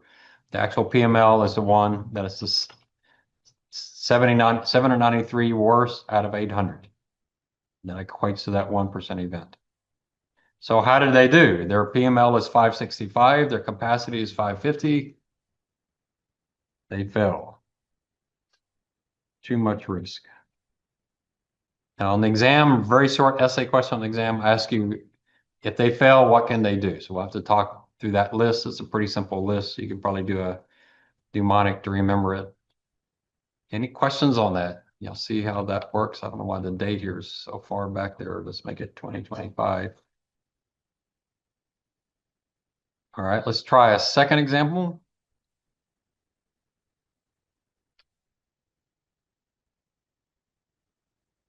So here, their assets, their liabilities, here the net worth is 1550.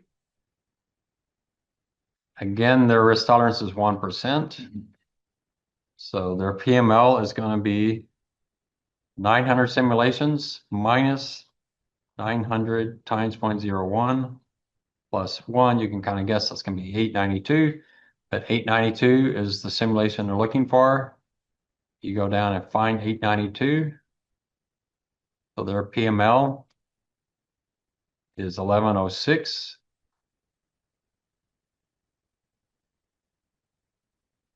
So they pass. If they pass, there's really nothing they have to do. They could take more risk if they wanted to, but they don't have to. But they're actually well within their guidelines. If they had their 1 in 100-year event happen, they would still have, 400 and something million in net worth left over. Now that seems really, really simple, but that's exactly how USA does it. You just rank them all and you look at the numbers. The hard part is coming up with all those simulations, right? It's that model that AIR RMS built is pretty complex. But once you get the data, it's pretty simple. You just look through it. All right, so this pretty simple question on the exam. Most students don't have trouble with that. So here's the example we just did. All right, so make a note, page 24 of the notes. You're going to need this list. I'll allow you to do it pretty shorthand, but I need you to be able to explain it. So some of them are really not true answers. They're more kind of playing a little bit of a game. But if your PML is too high, then you're going to either have to reduce the PML or increase your capacity. You got to get the PML lower or get the capacity higher. So how do you reduce the PML? Well, you change your mix of business. You reduce your exposure to higher risk business, especially along the coast. So if you have a lot of business in Florida, Texas, California, you just need to cut back on how much business you're taking. We have seen that at times, especially in Florida and California, where insurers have said, we're not insuring earthquakes. What happened in California on earthquakes is they're still insuring it, but they took the deductibles up to massive numbers, like 20,000, 30,000 bucks. So if you had an earthquake damage, you're going to be paying a big deductible. The next thing you can do is you can outsource some of that risk by buying reinsurance. You send it to Swiss Re or Munich Re or Gen Re, so you buy reinsurance. That's going to cost you money, right? It's going to reduce your net income, but it has a pretty good impact on your PML. That's that outside speaker. If I can get him to come again, that was his expertise, is dealing with catastrophe risk and especially buying reinsurance. Or what we're going to talk about after we talk about PML is risk securitization. Instead of using the reinsurance markets, you actually go to the capital markets and you essentially buy reinsurance from the capital markets. So we're going to do something called catastrophe bonds, which is a really, really interesting thing, which USAA was the first to do it. So really, really interesting. So that's the first thing you do, reduce your PML. Or you can increase your net worth. If you're a public company, you can issue stock. You're going to have a tough time telling your stockholders, hey, we're taking on way too much risk. We could go insolvent, so we want you to give us more money. That may not be a great sell. but you could issue stock.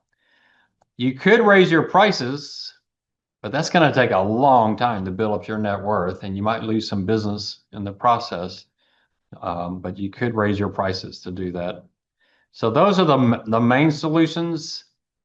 This last one's really not a solution, but you could try to just say, hey, let's fix the model so it doesn't give us such a large PML. USAA never did that. Our CEO was convinced that every time they ran the model, you're going to get a larger PML. It's like every time you run it, the number goes up 50 million, 100 million bucks. What's the deal? That really wasn't true. They did have some times when the number came down. So that one to me is not really a solution, but you could. Now, what if you just run the model again and hope you get a smaller number? That could be possible, right? So we'll talk a little bit about that. So rating somewhat dictate what you're going to do, because if your PML is too large or your net worth is too small, they're going to downgrade you, give you a lower rating. So at USAA, credit ratings were a big reason why we picked a particular PML and a particular risk tolerance. USAA at the time I was there was a AAA rated company. That means we had to be extremely conservative. We had to hold a lot of net worth, and we had to use a lot of reinsurance to get that PML off the books. So rating agencies are pretty critical, probably more important than regulators, because if you want a particular credit rating, you're going to have to make them happy. There's the second example. We've already done that. I'm not going to ask you what can they do if their PML is less than their capacity, but in that case, they could take more risk. They could reduce their reinsurance, save some money. They could do less security. I mean, it's just the opposite of everything else. Pay out more dividends, cut prices, but that's not going to be on the exam. All right, so then the question comes up, and I don't know if you actuaries have studied this. Y'all take stochastic classes, I guess, right? You'll do some analysis along those lines. How do you know if 900 simulations is enough? What if it needs to be 1,000 or 10,000? USAA was always more. We need more because our risk tolerance was so low. You can't do a 900 simulations if your risk tolerance is 0.2%, because you do plus 900 minus 900 times 0.002 plus 1, you're getting 899.2. I mean, essentially, you only have two scenarios in the tail of your distribution, so you're not going to do that. So you have to run more. So how do you know? Well, the question is convergence. What you do is you look around your PML and see how stable it is. Because if it jumps dramatically from 793 to 794, you need to run more simulations. So let's say you run these simulations 10 times and you get a radically different number every single time, then you're not running enough simulations. There needs to be some convergence, and not need to be exactly the same number, but it needs to be pretty close. And so that's the question. So you need convergence. You run the model multiple times. You look at your PML and make sure it's staying at a pretty stable place. If not, you add more scenarios. If it's really stable, then maybe you're running too many simulations. If 50,000 is enough, don't run 100,000, because that's a lot of computer time. This stuff is pretty expensive to run. So run a simulation, and this is what we call parsimonious. Run enough simulations, but no more. So be stingy. Don't run 100,000 if 50 is enough, but do 50 if 20,000, 25,000 is not enough. Find that sweet spot. And actuaries know that. They probably have mathematical model ways to kind of figure out what that number should be based on what they know about your distribution. So actuaries are pros at this kind of thing. All right, so there's the PML question. We'll work another one of these maybe on Monday. I'll give you one from the last exam. Questions on any of that? So at USAA, it was pretty interesting. Sometimes you're lucky, and I was really lucky. So USAA was dealing with this question of what should our risk tolerance be? How many simulations I mean, or what is our PML? How much net worth do we need to hold? And my boss was given till February to figure out that question. And I was working with them on it. I had a pretty good idea. And then October came along and they went to the planning conference and General Harris, wonderful man, General, I don't know if y'all remember General Harris, he's passed away. Y'all probably heard of McDermott because they named I-10 after McDermott. But General Harris, really brilliant man. He had a really strong statistical background. Very, very impressive guy, scary guy. He used to make people shake like leaves because he was very demanding. But he goes to the planning conference, and on the first day, they spent all this money going to a planning conference offsite, like Corpus Christi or somewhere. And the first day he goes, how can we have a planning conference if we don't know what our PML is? So they canceled the whole thing, went home. Can you imagine the poor planners? It's like, oh, sorry, hotel, we're going home. We don't need anything. He comes back and says, you don't have till February. You have until tomorrow. Fortunately for me, my boss was traveling on a business trip. So his boss walks up to the chalkboard. He's like, we're going to figure this out. And I go, Bill, give me 2 hours. I think I can figure it out. And so Bill says, okay, we have until tomorrow, but I'll give you 2 hours. And I had this brainstorm like after about an hour and 15 minutes. I was so lucky my boss was out of town. So it was wonderful. I call Lori over. I go, Lori, look, I think I figured it out. She goes, oh, that's so exciting. So we run in to Bill's office. And the next day, we're presenting to his boss. And a couple of days later, we're presenting to Bob Harris. Pretty fun. We went in with 14 scenarios. We didn't know which one he was going to pick. I had all 14 of them under the table. And General Harris, it was my firm. He was really nice to people who didn't directly report to him. So he was really nice to me. Very friendly guy. But just, man, I was so fortunate to be able to sit there and listen to this man reason. And I thought, man, this guy's brilliant. I know why he's the CEO of USA. Brilliant. So he goes, okay, I know a few things. First of all, I know our net worth is too low. Secondly, I know I can't pick a simulation that we can never get to. I can't say our net worth needs to be $40 billion when we have $15 billion. I know that can't be the case. I need something conservative, but not ridiculous. And I know what the rating agencies are thinking. He went through all of that math and he picked, I think, simulation J. So I'm under looking for J. And we bring that out and that became USA's official policy. But pretty cool. Sometimes, but what did I have to do to get to that point? I had to tell Bill, sit down, give me 2 hours. So I had to jump. I think I freaked him out because he didn't know me that well. It's like, okay, I'll give you 2 hours. That's a long time. But this is what firms have to deal with.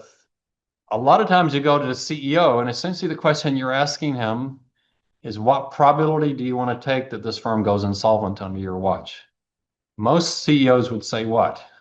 0. He was smart enough to know 0 is not, we're an insurance company. Obviously, we can't manage the 0%. We can't hold $7 trillion in net worth. So he understood the question immediately, and his mind immediately went to a distribution, and he understood it. Just brilliant, brilliant, brilliant man.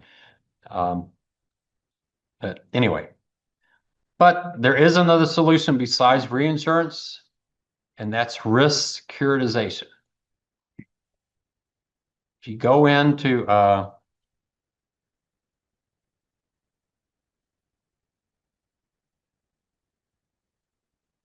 Wikipedia and look up catastrophe bonds, let's see if USA is still in here. They used to be. There it is. So USA is in Wikipedia under catastrophe bonds. They say the first experimental transactions were by these companies, but USA really was the very, very first one. They don't have the guy's name in here. I can't remember his name. It was the chief actuary at USA. I can see him. He was a funny guy, interesting guy, very, very smart, very, very smart guy. He was very proud of this, that USA was the first to try this.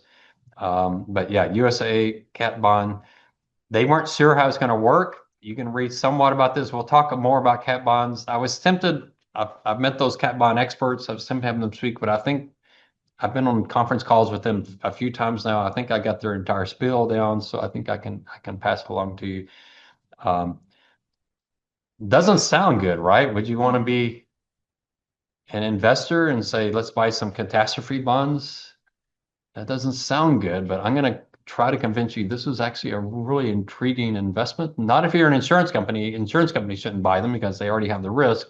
But a pension plan, a catastrophe bond, I'm going to try to convince you is a very interesting 2-3% allocation of your portfolio that makes a lot of sense. And we'll figure out why.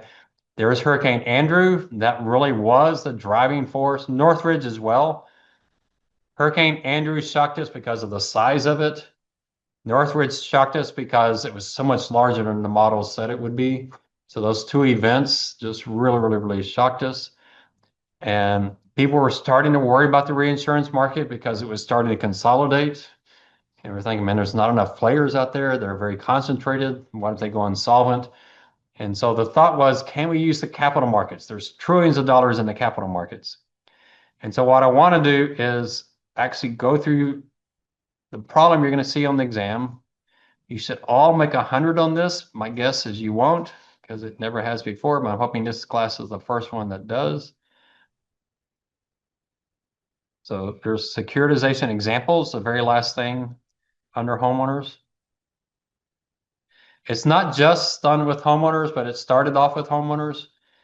It's now being used with a lot of other risk. Even life insurance companies are doing this. There is a YouTube video that will show you how to work through one.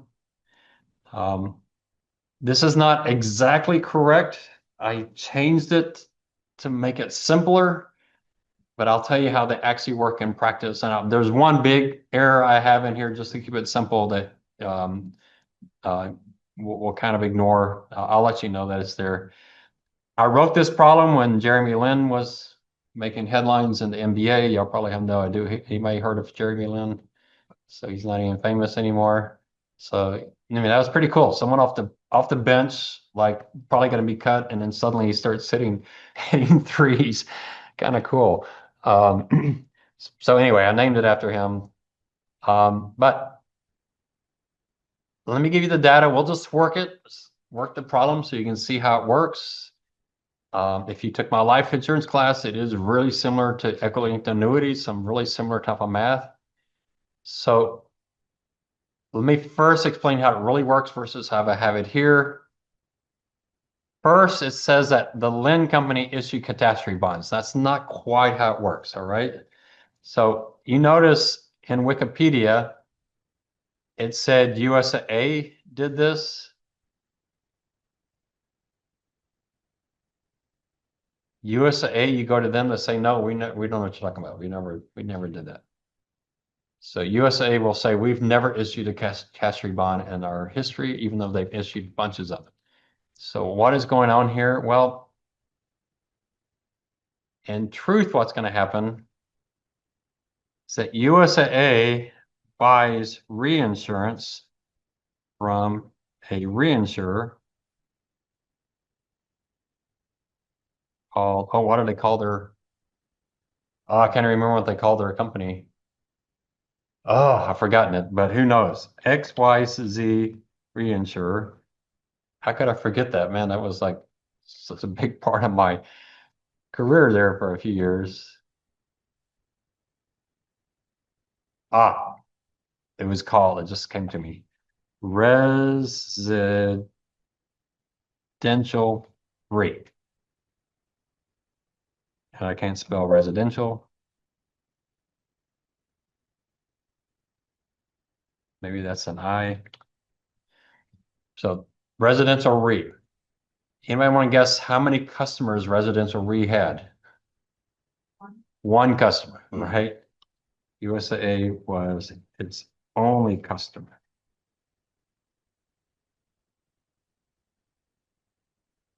Now, where does residential RE reside? It's not a subsidiary of USAA. There was debates. The rating agencies asked about this. Should USAA put residential RE on its books as a subsidiary and consolidate it in? And USAA all said no. No, this is a separate company. Where its only customer, true, but it's a separate company. It is not USAA. You could probably even go out and do cat bonds residential RE and find some cat bonds out there. USA aggregate residential RE cat bonds marked. So here's an article on them actually doing this, a recent one. USA's aggregate residential RE cat bonds.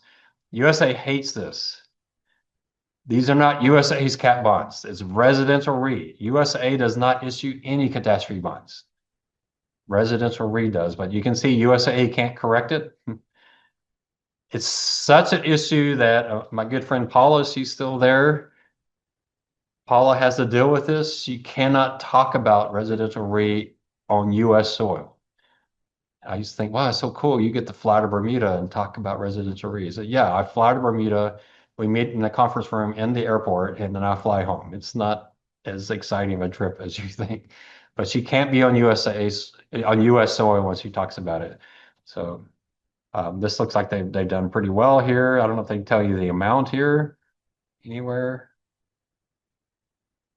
11 million class 12 notes, but anyway. So I'm not making this stuff up. So USA buys it from residential REs, buys reinsurance. Residential RE issues cat bonds. They go out the market. So they're the ones that actually issue the cat bonds. And then that paid back depending on USA's losses. All right.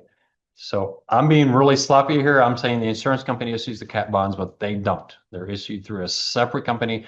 ResRe is an insurance company. It's a reinsurance company. It's offshore. And offshore, why offshore? For all kinds of reasons. Tax reasons is probably the biggest one, but offshore, usually Bermuda or Cayman Islands or wherever. Bermuda is really a popular place for things like this. All right. So if you talk to USA about this, they're going to deny everything, saying we don't know what you're talking about. We don't do that. All right. So I'm being a little sloppy on that. The other thing I'm being sloppy about is I'm using a 5-year zero coupon treasury to fund this. In reality, these catastrophe bonds are backed by floating rate treasuries, not by fixed rate treasuries, but I got to keep the math simple. Okay. So just be aware of that. It's not a big difference in what we're doing, but it does have a little bit of an impact. All right. And this is pretty cool that there's articles up here. Your paper too could be entirely on catastrophe bonds. It's really an interesting topic. Especially for finance majors, it's a way to write a paper on insurance that really gives you an insight on an interesting new investment that could, if you don't work for the insurance industry, could really help you if you're working for a pension plan or some hedge fund or something. It's a really interesting asset class. It has been the #1 performing asset class in some interesting years, like 2022. 2022, they did extremely well because their floating rates, when interest rates rose, they were perfectly fine, and there were not many major catastrophes in 2022. So they can be the #1 performing asset class in certain years. All right, so let's walk through how this works. So I'll just show you the numbers. They issued 2.5 billion. What that means is ResRe went out and borrowed $2.5 billion. All right. They're 5-year catastrophe bonds. Now, catastrophe bonds is a little strange. The bond can be 5 years, but your catastrophe exposure is only for 1 year. So they might issue the cat bond. It covers you for all of 2026, any hurricanes or earthquakes in 2026. But after 2026 ends, you're no longer exposed to catastrophes, even though the bond goes on for another 4 years. All right, so it's a 5-year catastrophe bond. This catastrophe bond, I did this when interest rates were really low. So the catastrophe bond is paying a coupon of 4.8%. These cat bonds are below investment grade bonds. Another word for that is they're junk bonds. These are high risk securities. Another word is what? High yield. So these are risky bonds. So it's paying a pretty good spread, 4.8%, when risk-free is only 2%. It's giving you an extra 2.8%. All right. So they go out, Resri, they borrow money. They're borrowing money on a bond that's double B rated, single B rated, very low rated bond. You know, USA doesn't like having its name associated with a junk bond, but USA is not issuing the debt. It's Resri that's issuing the debt. And it's not because there's credit risk, it's because there's catastrophe risk. You're betting on hurricanes and earthquakes. All right. It has an attachment point of 900 million. What's an attachment point? Just think of that as the deductible. This bond, as long as USA's catastrophe losses is less than $900 million, this bond will pay 4.8%. So which is a really good return, 4.8% in a market where Treasury is only paying 2%. AAA bonds are probably only paying 2.1%. Triple B are probably only paying 2.8%. So you're getting a pretty good return on this bond as long as USA's catastrophe losses are less than 900 million bucks. And there's probably less than a 1% chance that they'll have losses greater than 900 million. So you got a 99% chance of getting a really good return. You do have a decent chance of losing all your money because they could have a $2 billion event. Same thing with high yield, right? High yield, you got a good chance of making a return, but there's maybe a 2-3% chance that they could go insolvent. All right. Any questions on the data so far? So calculate the return the bondholders receive, what Lynn will pay if they have the following losses. All right. So there's the question that you get. And you have to answer. There's two questions here. What does the bondholder get? And what does Lynn have to pay? All right. Lynn will always pay something. Lynn cannot come out not paying money. They're always going to be cash negative on this. But they can do better than if they had not bought the catastrophe bonds. All right, so you're ready for the steps. Maybe we can get through this problem. So there's 3 steps.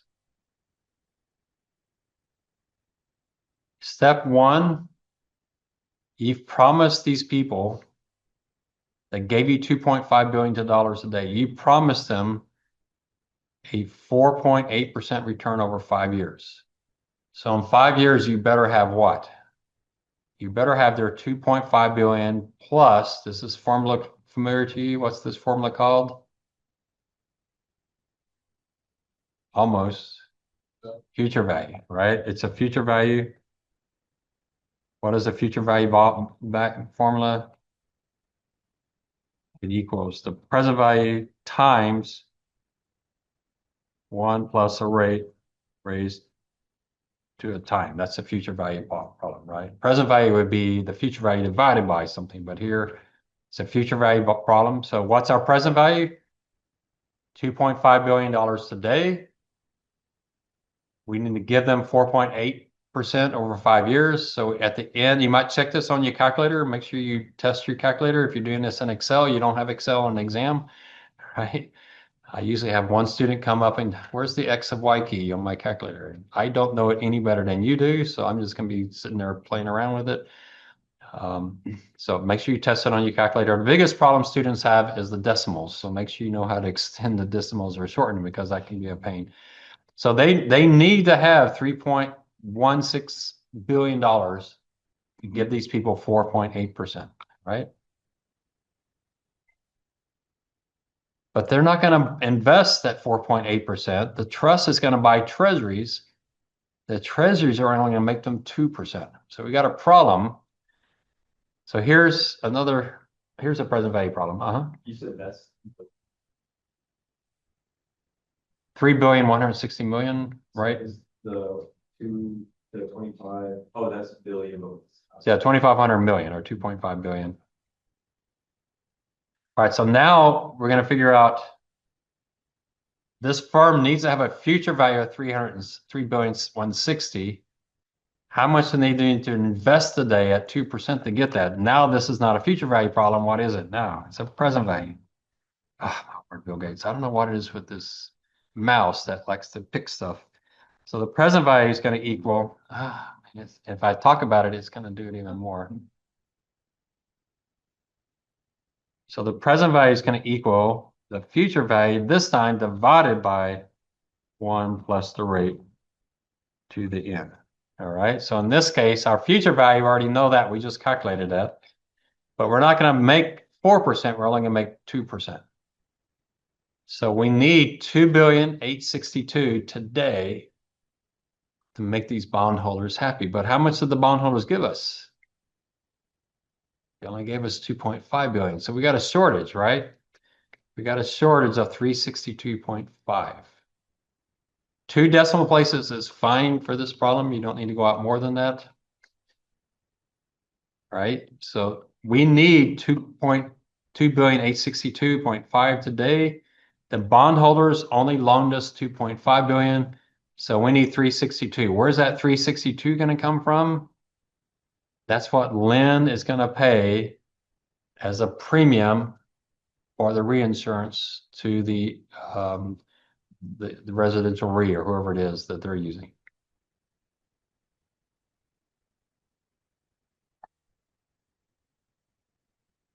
All right, so we've set up the problem. So let's do the calculations. So the first one said, what if the loss is 550? But that's really easy. If the loss is less than the attachment point, really, really simple. What's the bondholders going to get?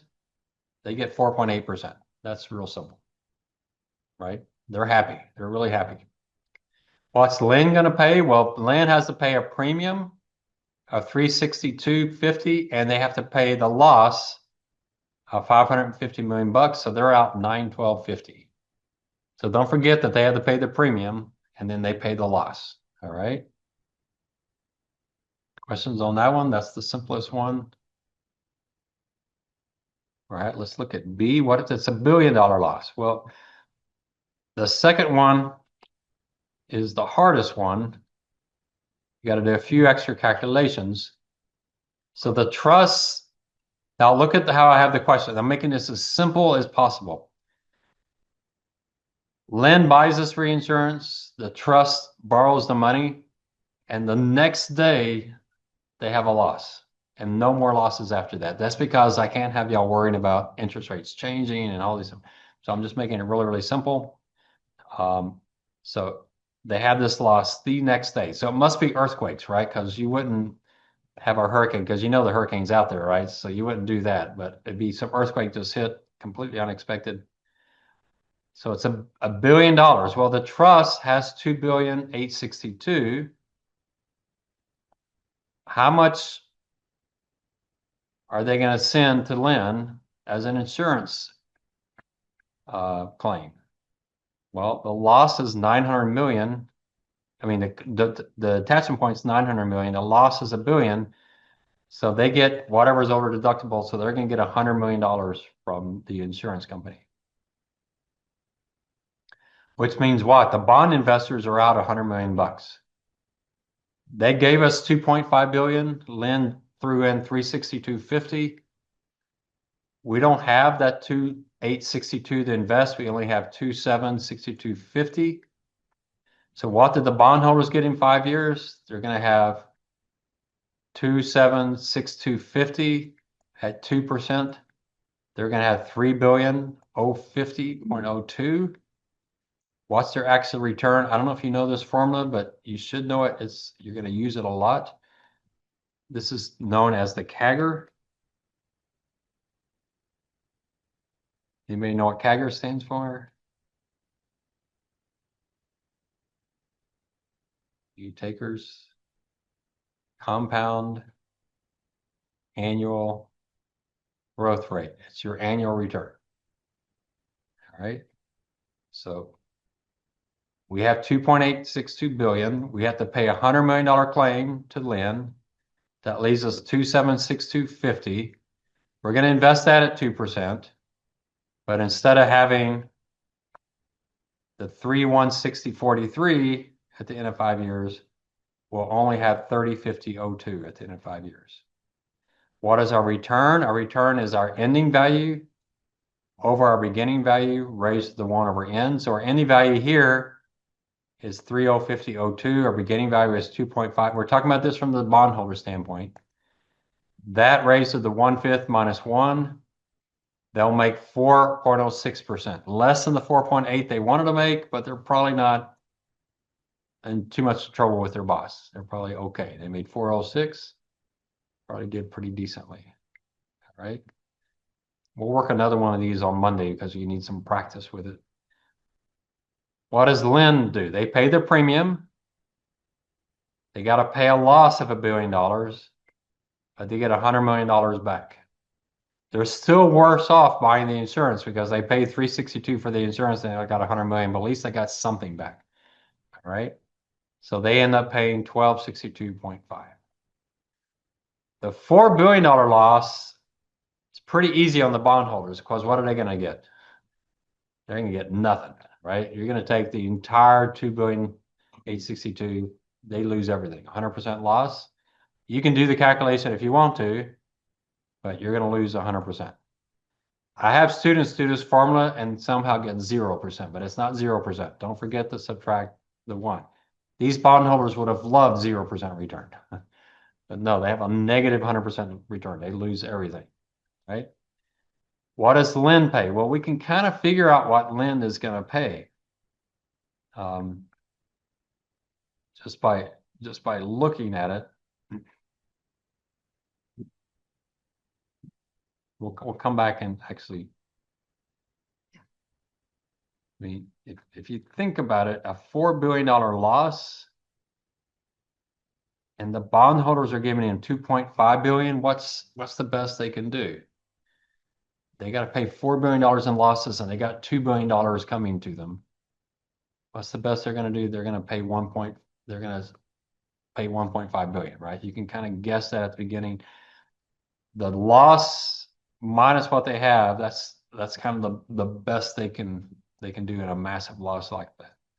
So what are they going to do? They have to pay their premium, but essentially, they're going to pay their premium, but essentially you're going to get the premium back, right? Because they get all the funds. So essentially their premium to get the 2.5 billion plus the premium they paid.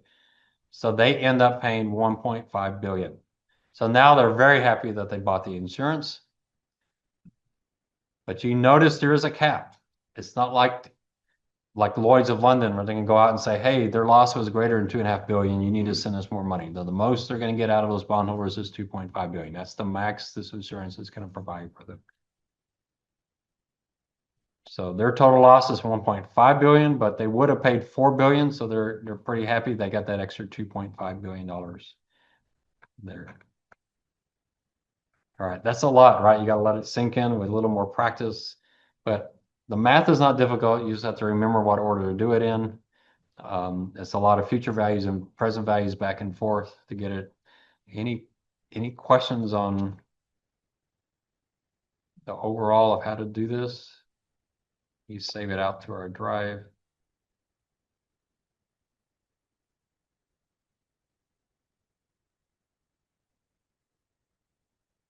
I think this YouTube is for this problem, so we'll work. I think there's a second problem in here that will work. We maybe work 2 problems next time.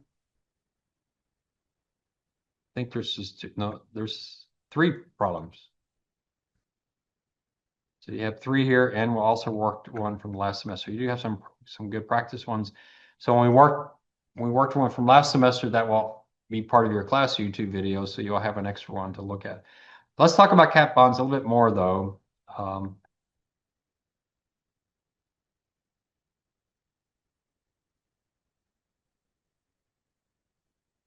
So a catastrophe bond is part of this whole securitization wave that started in the late 70s.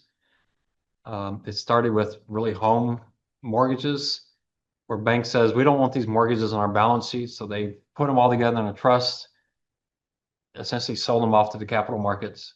Then they did auto loans, they did credit card loans, they did all kinds of things. And then the property and casualty insurance industry got the wild idea, could we do this on the catastrophe side? Man, why does that anybody know why he keeps coming up here? Like, he won't leave me alone. So it got pretty popular. And so someone said we can do, and they just got more and more creative. We can do this on the catastrophe side.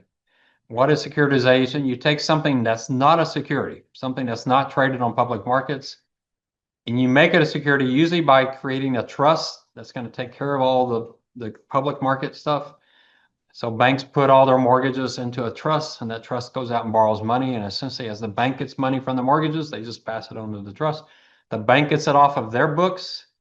The market gets this exciting new security. The bank makes a servicing fee, so they still make money off of it. So USAA said, hey, let's do this on the catastrophe side. Well, that sounds kind of strange, right? Because it's not an asset. Now you're talking about a liability, but it works the same way. It picks up a lot of new money because you have the capital markets now. So you create that trust. The lenders make higher returns because these are low risk, I mean, high risk securities that pay a pretty good. I did. So why in the world would you buy a catastrophe bond? And it's better than what I have in the notes here. I'm going to add this to the notes. So add this to your notes. It has internal diversification. This is what makes this most exciting to me. I remember when we were talking to this catastrophe bond expert, I was like, wow, Warren, this security is not like any other security. So think about high yield bonds. These are junk bonds, below investment grade bonds. How are they going to do in a year like 2008 when you have a recession, everything's just a mess? All of those high yield bonds are going to crash, aren't they? They're going to be down 60, 70%. They're just going to crash in 2008, 80, 90%. All of them. They're highly correlated to each other. So if you have a high yield bond portfolio, you might say, well, I've got 50 bonds in there. It doesn't matter. They're all crashing in a recession. Catastrophe bonds aren't like that at all. They're high yield bonds, but you can have some that are insuring the United States with hurricanes, some are in US, California earthquakes, some are insuring Japanese earthquakes, some are doing European tsunamis or whatever. Are they highly correlated to each other? Are California earthquakes correlated to Florida hurricanes? Well, a Florida hurricane caused an earthquake in California. So you have this internal diversification, which is spectacular. You have this really good return, high yield return, but unlike high yield bonds, the bonds inside your portfolio are not correlated to each other. It's a fantastic asset class. Provides you really, really good diversification. There is an attempt out there to create a cat bond ETF. I wouldn't buy it. I do want to buy one, but talking to the people who know this business, they say the people setting this ETF really don't know what they're doing, and I wouldn't trust them. You almost need an actuary to be able to do this analysis. It's very different analysis. You know, for credit, for high yield bonds, you're looking at the business and looking to see if it's going to go insolvent. But the catastrophe bond, you're talking about stochastic modeling, hurricane models, earthquake models. You need an actual understanding. Do they trade like the ticker? Like, do they have derivatives? Well, this ETF does, but catastrophe bonds are over the counter. They're like corporate bonds. They're traded with QSIPs, not with tickers, and it's pretty illiquid. An ETF would be liquid. You could go out and buy it if you wanted to. I don't know if that's the ticker for it.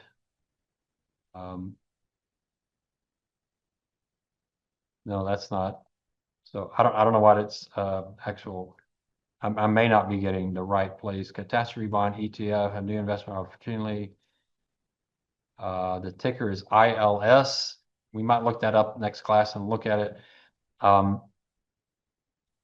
He was talking about a particular cat bond, and I don't know if it's this one, and he was telling me how they did, and it just sounded like, yeah, I don't know if I trust these people. The first one I was talking about, they're talking about creating an ETF, and I would trust them because they had some pretty good quantitative people on staff. So you can't just take a normal bond investor who does high yield bonds and say, hey, do cat bonds, and they're going to know what they're doing. It's a very different bond. You need some expertise. But if you want to look into it, it could be interesting. It is a non-correlated asset class, and that is really important because high yield bonds are not just correlated to themselves. They're also correlated to the stock market and also correlated to other corporate bonds. So in 2008, everything but treasuries crashed. But cat bonds did really well because they're essentially treasuries, right? If you don't have the catastrophe, you're just buying treasuries. So, I mean, think about that. You have this high yield bond that gave you a spectacular return in a major recession in 2008. Can you think of anything else like that? I mean, it's just like treasuries did, but they're low risk, but a high risk security that gave you a tremendous return in one of the worst catastrophes, financial catastrophes. So they're very, very interesting. We'll talk a little bit more about these really interesting bonds. So we'll start here. So we'll work some more of these examples. If it's not sinking in, don't worry about it. Work on paper one because paper one is due next Friday, right? So work on that and we'll work on cat bonds in here more. All right, I'll stop it there.